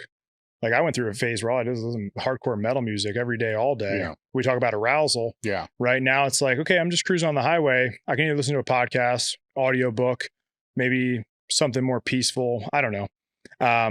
But long-term, those things add, you know, and that's what I'm more focused on is like just, yeah, little by little, you don't think anything of it, but long-term, if I'm in fight or flight for that long, having a crazy high stress response, I mean, dude, my heart is like, eventually something could happen or would happen. So it's just being aware of those little things and those little things compounding to big things over time. And, you know, I'm just being more aware of that. So yeah, for anybody, you know, who's listening to this, you know, this is just my take on it, but for whatever it's worth, you know, hopefully they can. No, I am a huge advocate of, you know, blood work, which is, you know, why Marek Health is one of the sponsors of the podcast. Link in the description. There's the plug. But the reason I am is because I hit that same place years ago, but I always had blood work done. So I will say that. So I had it done annually. Then one time, boom, it's just terrible. And the number of times I've heard the same story said, like people that normally don't get their blood work done, or maybe get it done when they have their bicep surgery or some shit like that. Or when they're on gear, you know, not, yeah, not yeah. So, but then all of a sudden they get one back and it's fucked. It doesn't go slowly fucked. It's just fucked. But they don't know if it went slowly fucked because they weren't getting it done along that time.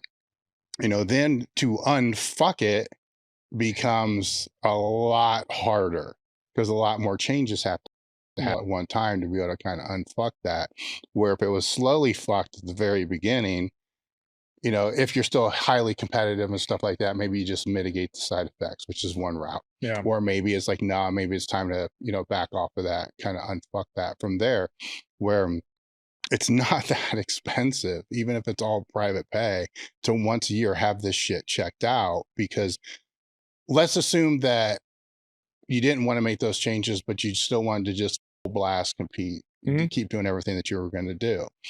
Now you're aware some of those things could have been mitigated, right? And if they're mitigated, then you're not recovering. Let's put it this way. And then when you're fucked like that, your ability to recover from training is terrible, just terrible, but you don't know it. So you're doing ice baths and shit to try to figure out and to recover better. Right. But it's more systemic than all that. Yeah. And so even the competitors are kind of fucking themselves because they don't want to see it. They don't want to know, but they're not recovering effectively, where maybe all it would take is adding in a little bit of cardio or, you know, de-stressing, like what you're talking about and stuff like that. Then they can see those metrics go down to be able to say, well, shit, this still works. And I get it, you know, because you came up at a time where this wasn't available. Right. You had to go to the doctor, and the first thing they were going to do was to criticize you just for the fact that you're using PEDs. Yeah. Well, that's what keeps you afraid. Yeah. There wasn't these, like the websites at all. You know, I got lucky because I was super close to my doctor. I actually did an internship. Like at one point I thought I want to go to med school, and I just straight up like told him, and he's just like, you try and get health insurance? And I was like, well, probably at some point. He's like, just like nod his head, just like kind of like off the record. You know what I mean? Like he's like, so we were on the same page, which was good. And the other thing I forgot to mention too is when I was on PEDs, I think my test was like, I forget, there's different types of tests, but the one will just say above 1500 or below 1500. My one was above 1500, right? I was still taking, and this is a whole other topic and we don't have to get into it, but I was taking PEDs. And I went back to get another blood panel. My test went to 450, and I'm taking the same shit. Yeah. And then went down to 100. So I'm like, bunk gear, you know what I mean? Like there's so many variables of what was going on. But yeah, and I think you're talking to Pete Rubish about this, where like the whole all in mentality. And I really like that, because you're like, were you really all in if you knew that you had, you know, these types of things? And, you know, I'm an advocate, and I have some mentors and people that I've talked to where at first I was maybe like afraid to do that kind of stuff. But then I was explained to it properly. I'm like, no, like if you're going to do this, like these are the things you should be substituting with to do this, you know, and medicine has come a long way in the sense of, you know, you can do things, I want to say like more, I guess more safe, but mitigate as much as possible. So I would just say like, yeah, if I could learn anything, that would probably have been it. But also at the same time, it did catch me off guard, because I knew guys who were blasting a gram a test. I never came anywhere even close to that, and thought I was doing pretty conservatively enough to get the benefit and not overdo it, which wasn't anything crazy. But then I look at the blood work and I'm just like, are you shitting me? Like that just shows the individuality. So some guys just go thinking, oh, if I'm running 500 grams of tests, like that's normal, I'm good. You know, and then they don't get their blood work done because that's fine.